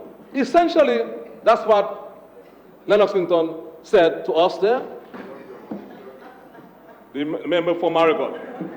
So the member for Marigot, the only difference is that, Mr. Speaker, he said it with more sophisticated language. but the substance was basically the same. Just vote for me, and I'll become your first marijuana prime minister. Yes, I. That's what he said. I'm going to ask you to take that back. Take that What's that? back, please. That's imputing improper motives. Rastafari? No. The first marijuana prime minister. Okay, today. okay, sorry. Please take But, that back. Mr. Speaker, on a more serious note, I take it back quickly. I take it back. I'll not put it back again. Mr. Speaker, I think the Minister for Health, his training came to the fore. Put it bang. And I support the approach this government is taking to engage all stakeholders. It's a discussion that we must pursue. I sit as the chairman for the Council of Ministers for Law Enforcement and National Security for CARICOM for the past year and a half. That's a matter we have actually been engaging ourselves with. But I believe, Mr. Speaker, we have to be responsible. And we have to rise above pandering to any subcultural group or pandering to the electorates. And we have to also accept the fact that the use of marijuana, especially in the young minds, has cognitive impairment issues. And therefore, Mr. Speaker, I will support exploring the possibility of the use for medicinal purposes. And then to say further, and to say further, Mr. Speaker, we have to make a distinction between legalizing it and decriminalizing it for medicinal purpose. Because I'll tell you why. As politicians, we have to be careful that in our approach and our attempt to catch a vote, that we do not sacrifice the most vulnerable in our mix. We are seeing the manifestations on the streets in Dominica and in all parts of the Caribbean. And the question is, Madam Speaker, systems and approaches that are obtained in countries with large population centers, where they put a nominal value on life, to them, in a city with 5 million, 200 persons going mad is not important to them. But for us in Dominica, in a small community, 3 is too many for us, Mr. Speaker. So I'll call on us, therefore, to be very, very, very deliberate and careful. We have to be informed by persons trained in psychiatry, as the doctor said, in social sciences and medicine, and there's a debate. Because I can tell you, Mr. Speaker, I have first-hand experiences as to the impact on the human mind. I have been, Mr. Speaker, during my studies in Canada, to recovery homes, halfway centers, and I've seen it all. And the difficulties people have been having to withdraw from the symptoms of drugs, including tobacco, including alcohol, and including marijuana. So we have to be minded by that we don't sacrifice our young people. And I think the discussion is heading in the right direction. Mr. Speaker, at this point, permit me to express my gratitude to the Permanent Secretary of the Ministry of Justice, Immigration and National Security, down to the cleaners, my secretary, the heads of department, fine, wonderful staff members, working very hard, very diligent. I want to just turn to the ministry that I've been asked to head, and start with the police. Mr. Speaker, this government will pay, arm, and train the police, Mr. Speaker. I heard the leader of the opposition giving the government and the Prime Minister deadlines to do certain things in his constituency by September. This government will continue to train, arm, and pay the police, and to say to them that this government will not tolerate February 7th or the Salisbury fiasco anymore in this country, Mr. Speaker, going forward. We nevermore. We appreciate some people's right to protest, but the rule of law has to be respected. To say further, 21 vacancies in the police force currently being filled. 26 police officers are being trained. Just a couple of weeks ago, the cabinet approved additional ranks of inspectors, sergeants, and corporals for the police force. We're going to train 100 more police officers. As soon as this training ends in September, we're training another batch to bring and to get the police department and police force up to the right numbers to deal with the issues associated with our security and the law and order issues in this country. Maria struck a serious blow to the various police stations to the tune of $5 million, and provisions have been made in this year's estimate, in this year's financial cycle, to repair the Marigot police station. Work has already begun there. Wesley, work has begun. Castlebrooks, there were some issues with the calculations. That is being dealt with by the technical staff in the Ministry of Public Works. Portsmouth police station, work is completed. And we are actually looking at building a new police station in Mao because the building, based on investigation, is not structurally sound to actually withstand any repair works. In this year's estimate, $1 million has been put aside for the construction of a new police training school at Monbrose. We want our police officers or recruits to have the best, the nicest, and of course to ensure that when you're a staff officer or your chief training officer, not only the office that you have, but you have the dignity of having a proper office and proper accommodation. That is what this government stands for, Mr. Speaker, insofar as the police is concerned. No other government has done what they have done for the police force. We, in the last financial cycle, procured 26 new vehicles for the police. We have gotten added support from the People's Republic of China. We have made a subsequent request, and we're going to place emphasis on heavy pieces of equipment, excavators, backhoes, etc. To date, we have 6 officers who are trained to operate those pieces of equipment. We shall be training an additional complement of officers so that when disaster struck, our main installation, like the road towards the hospitals, etc., our main arteries, at least, and the first responders like the police can move quickly on the clear this road. That is what resilience is all about from a practical level, Mr. Speaker. And to say further, there's no secret about it. There was a functional review, and there were certain recommendations. And the recommendations have to be implemented.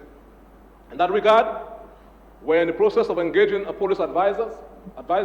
We had 2 applicants, Mr. Speaker, and we're looking at, before the end of September, to have the appointment of a police advisor so we can start in a very systematic way going for the recommendation and implementing this recommendation for the express purpose of making the police force more responsive to the needs of the people of this country, Mr. Speaker. That is what we're all about.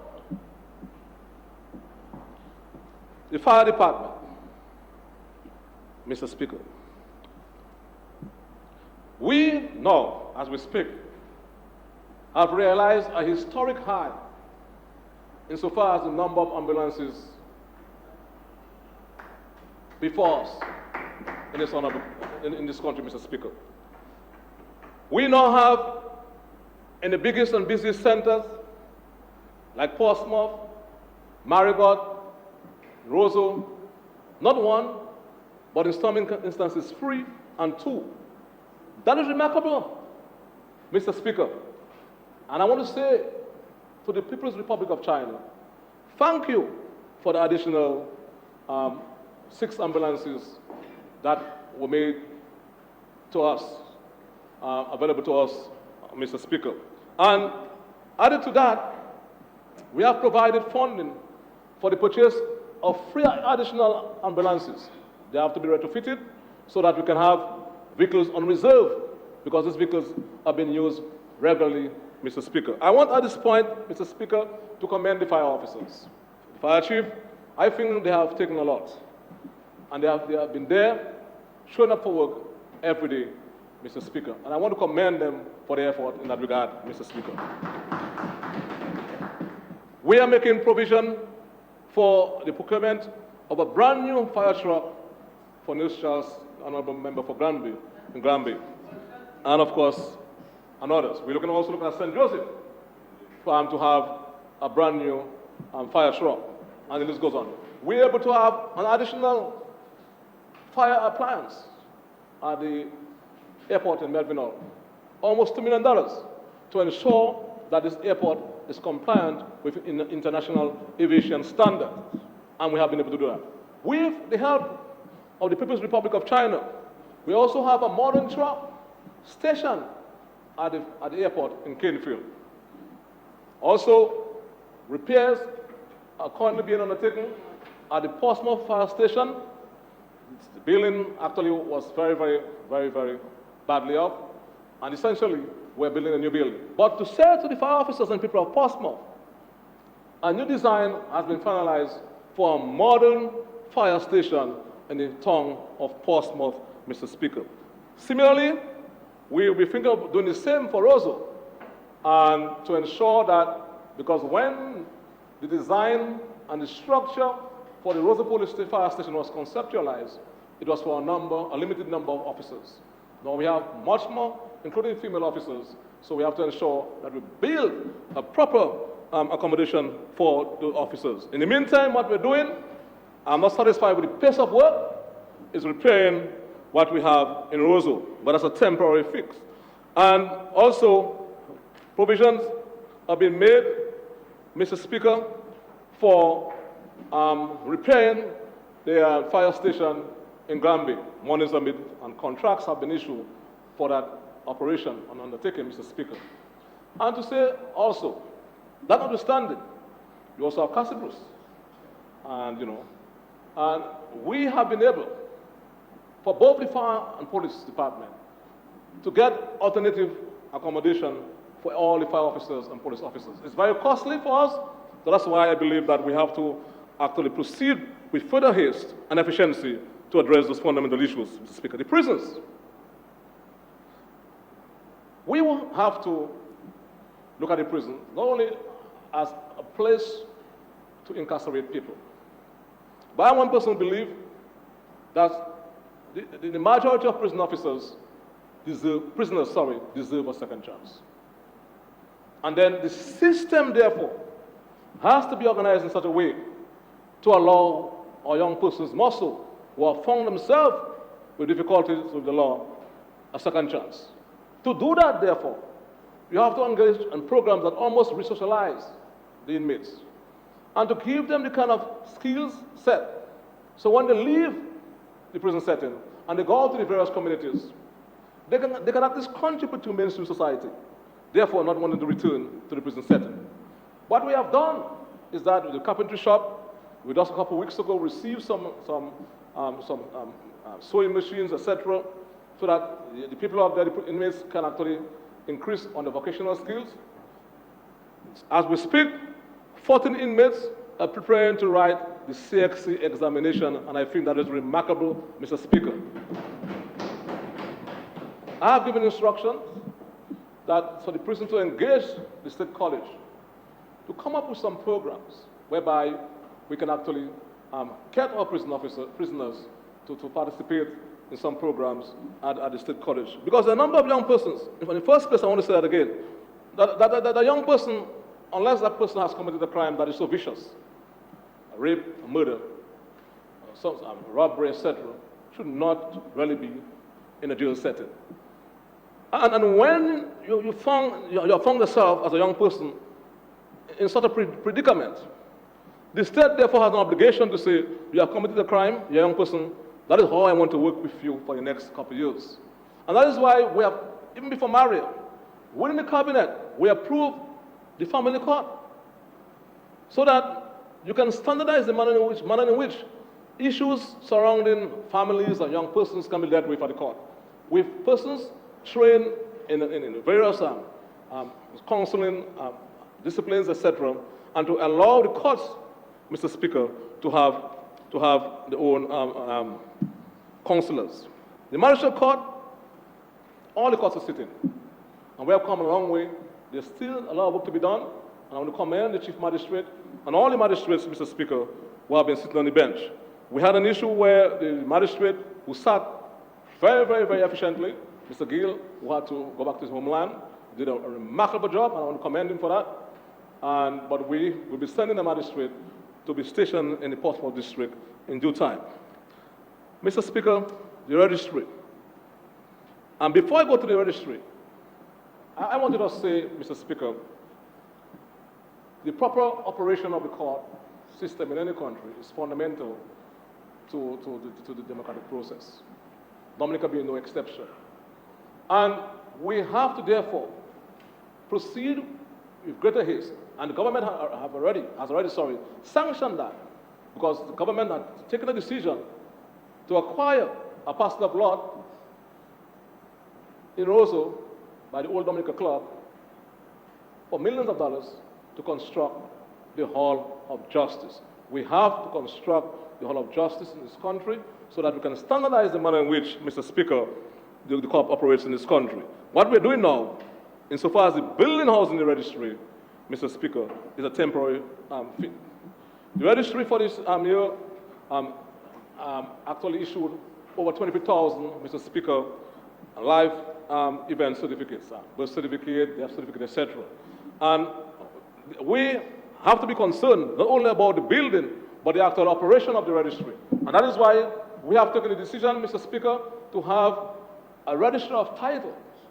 And by the 1st of September, that position will be fully filled, Mr. Speaker, so that, Mr. Speaker, we can address the issue of outstanding certificates of titles, because land issues are so critical for doing business in this country. We say, people say latte. So it's important, therefore, if it can be a first-time transfer or a direct transfer, whatever the case may be, we have to cut back by half the time in which, Mr. Speaker, it takes for this thing to be processed. And you have 4 more minutes. I want about 20 more. 20.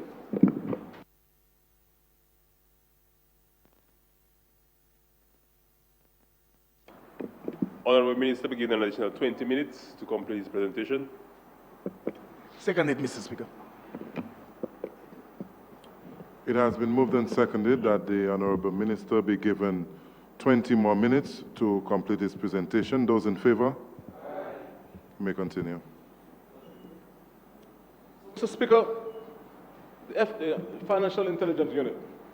I was elated when I went to a ministerial conference in St. Lucia, and I listened to an official from the state, the U.S. Embassy, reference the FIU in Dominica as among the best in the Caribbean, Mr. Speaker. And that's very important. And I want to commend the officers for the tremendous work they have been doing thus far. And to say further that insofar as forfeiture is concerned, the state has been able to benefit from that, because most of the vehicles I made reference to that were procured for the police came from the proceeds of the forfeiture account. So what you can take from the crooks to put back to the police so that the police can more effectively execute the function, Mr. Speaker. So I want to commend them for that. We'll continue to ensure that they get the kind of training that they need and to get themselves up to speed.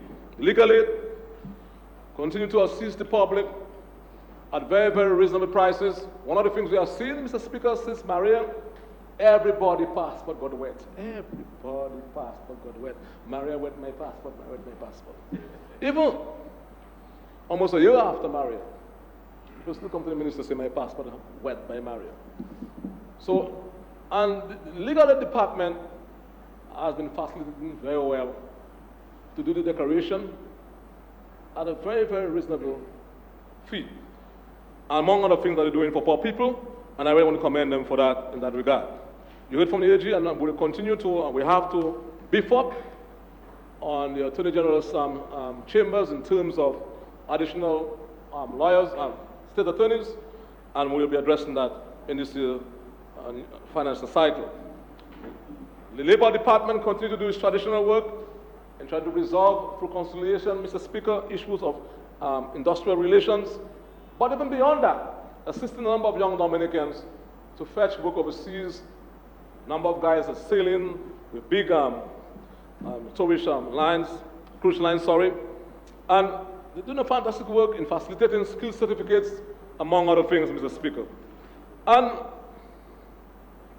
to say that we will continue to provide additional resources for the Office of the Director of Public Prosecution, Mr. Speaker, and to ensure that the state can actually effectively prosecute persons who have found themselves in difficulties with the law. Madam Speaker, Mr. Speaker, I now turn to the largest geographically constituency in Dominica. The Mao constituency is the biggest in terms of geography in this country and has the second biggest population, only second by a few hundred votes or persons to Rosa North. And that has to be underscored in the circumstances.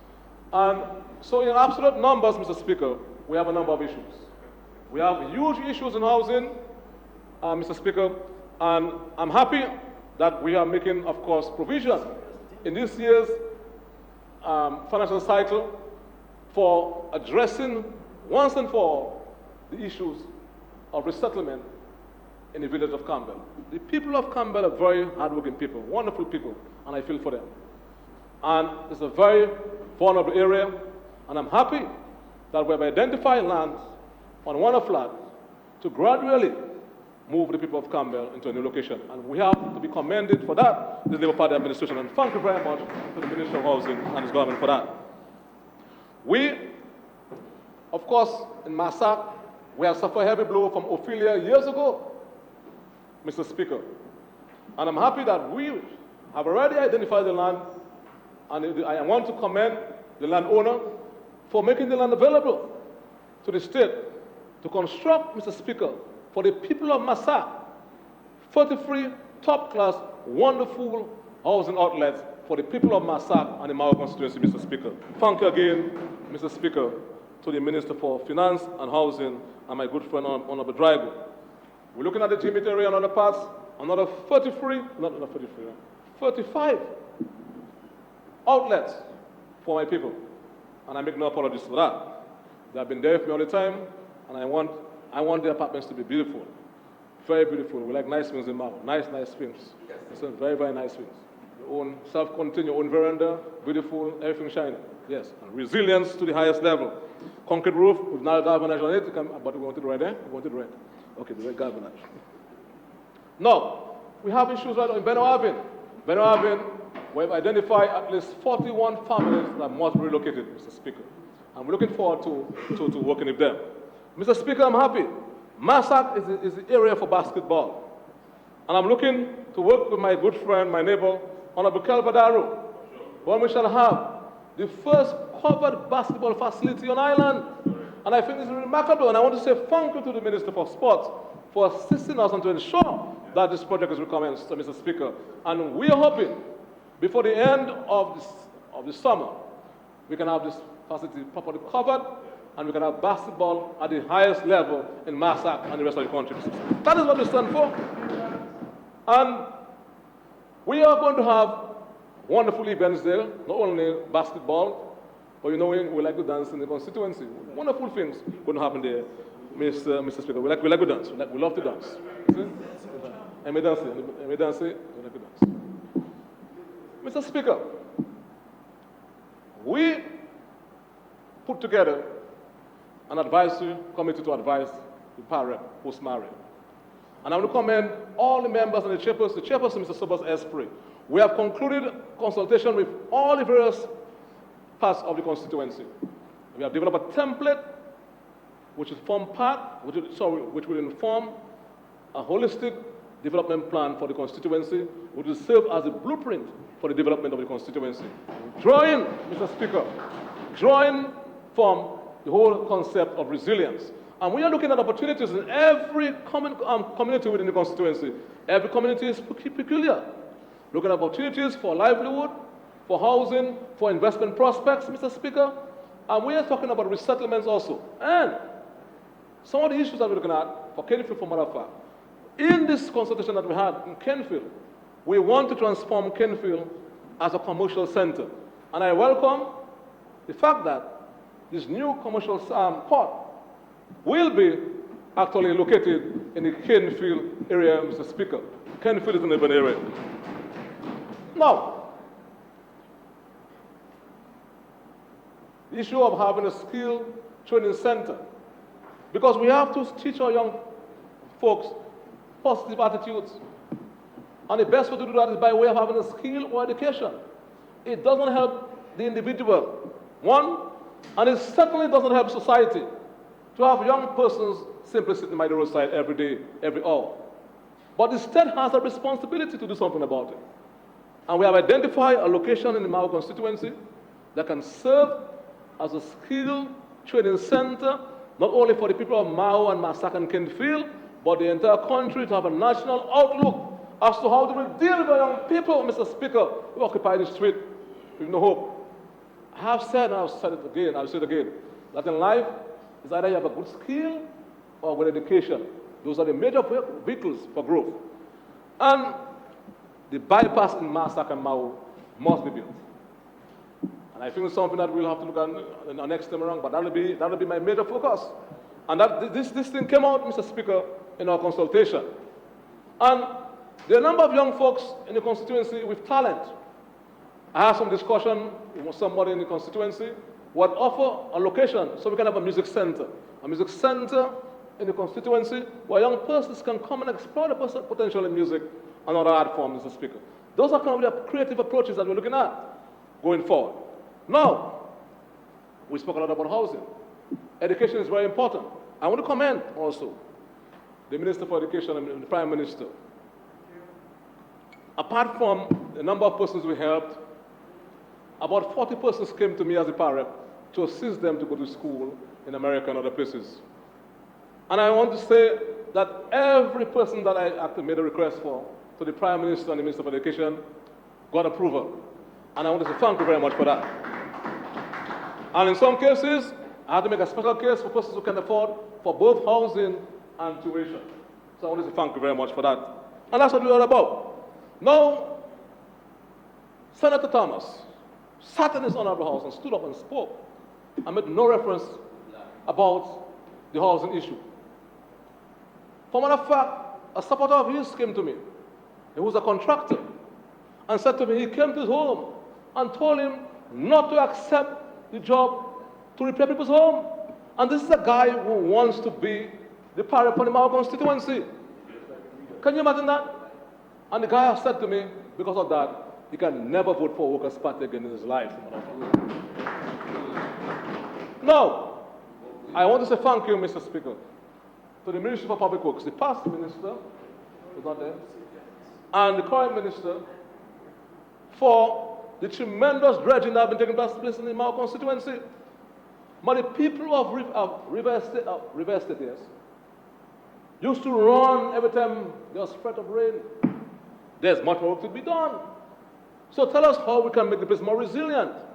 Advise us how we can put a wall there and there. You understand what I'm saying? But you cannot say your quiet can't be so loud on such an important matter.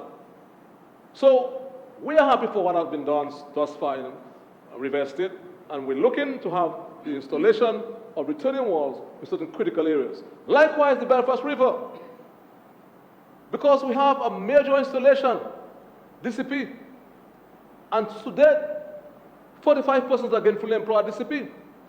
I want to see it move to over 100 very soon, but we cannot leave them exposed to the river. And I'm happy that Dominica is strong. We also have Petro Caribe, and we also have a community called Resources Estate. And the same senator, Sister's home is in the middle of the river, you know. And he is not concerned about that. But I will ensure that this machine, as they've been doing, will go up there and get the river back on its natural course to serve people homes, Mr. Speaker. That's what Labour Party is all about. So these guys, and the only reason why Senator Thomas got himself involved in politics is because he can no longer get any contracts, Mr. Speaker. So he's looking for money. But he has no interest, Mr. Speaker, in the people of Mao. I was very cool with him before because he's one of my good friend. When he's making blows secretly, when you can't give me blows secretly, You have to get your big blues, big in the public. So it's not no sin. But we'll continue, Mr. Speaker, and then he writes at his back of his name, he's a civil engineer. At the minimum, to be a civil engineer, you must have a BSc in civil works. He doesn't have nothing close to that. You see? So there are a bunch of imposters, Mr. Speaker. You see? Well, I take it back.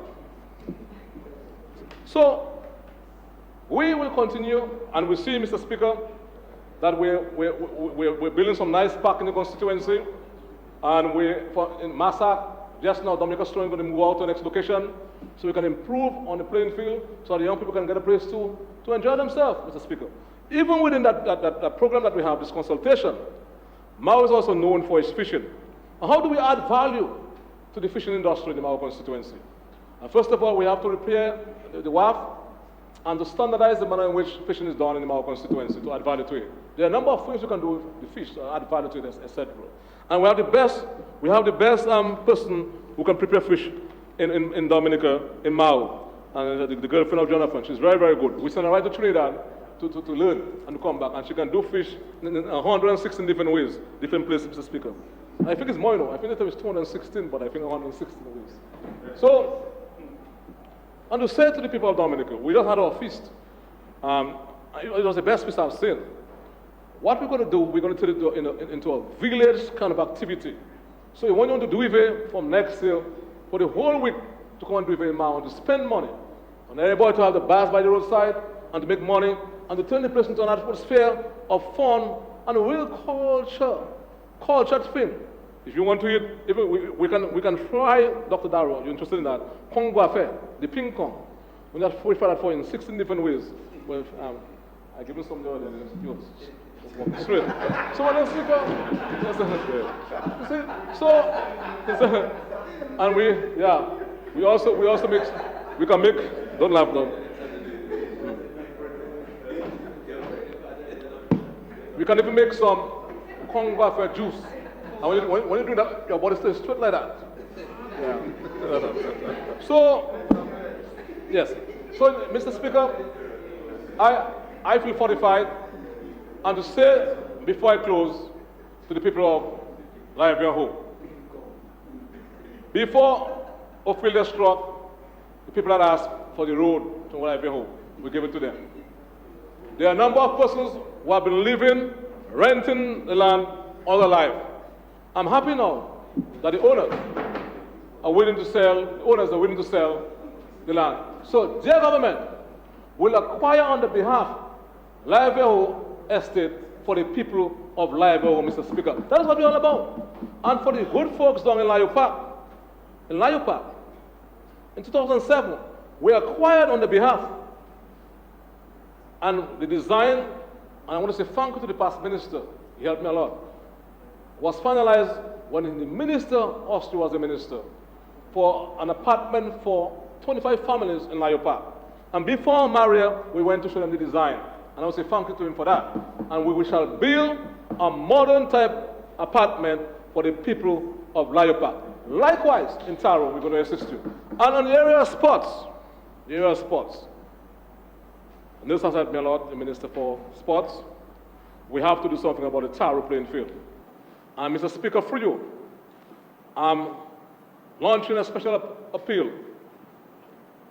to the no-face, bold-faced, unscrupulous truck drivers and owners of heavy pieces of equipment to vacate the Kennefield playing field once and for all, Mr. Speaker.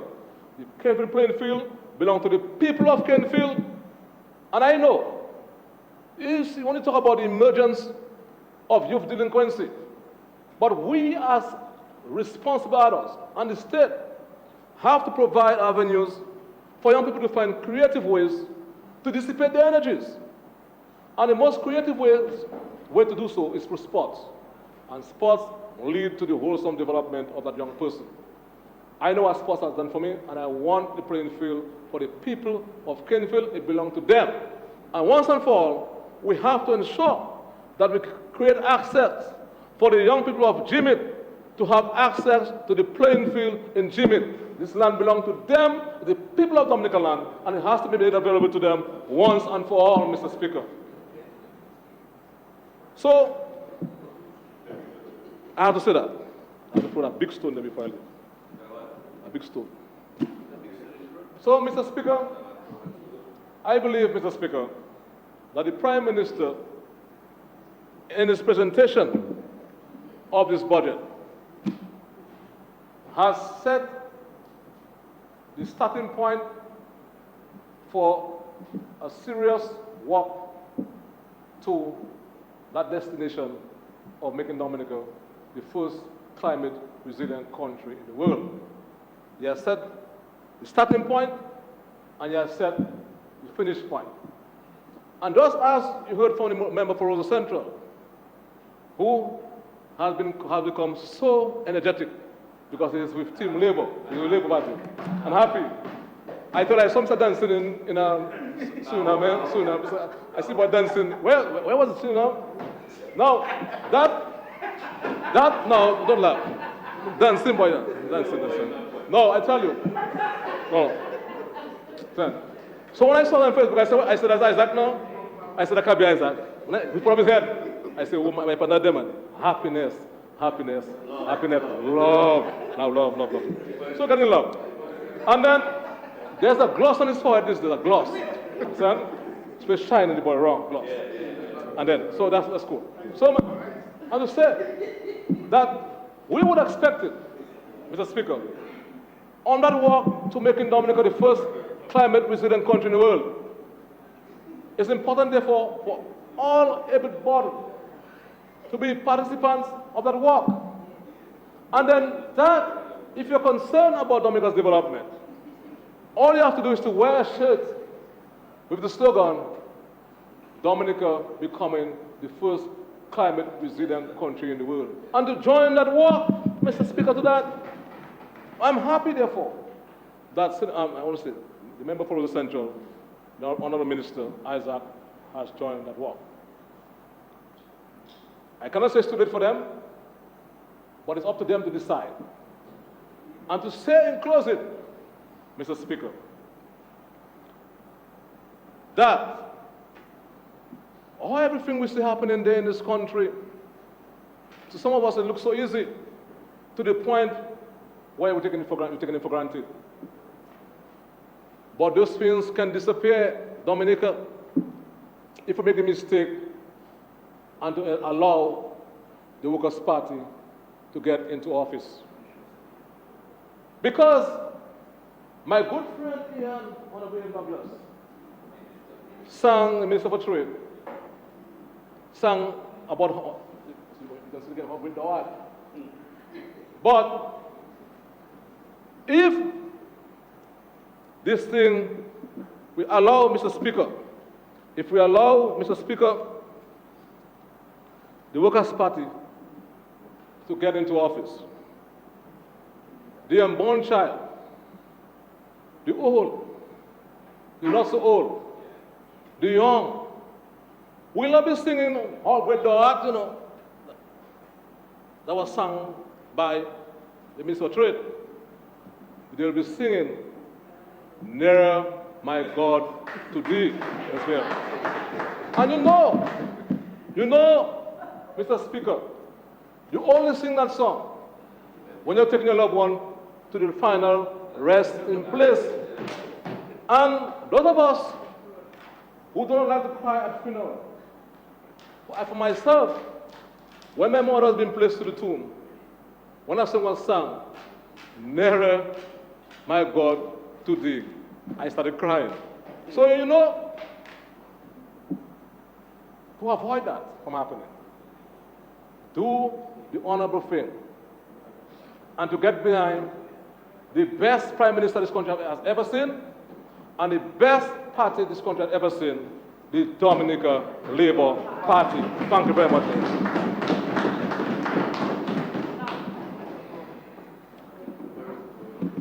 Madam Speaker, Mr. Speaker, I beg to move that this House be suspended until 3 p.m. this afternoon. Second amendment, Mr. Speaker. I want to go by my own end. It has been moved and seconded that the House be adjourned until 3 p.m. this afternoon. Those in favor? Aye. Those against? The ayes have it. This House stands adjourned until 3 p.m. this afternoon.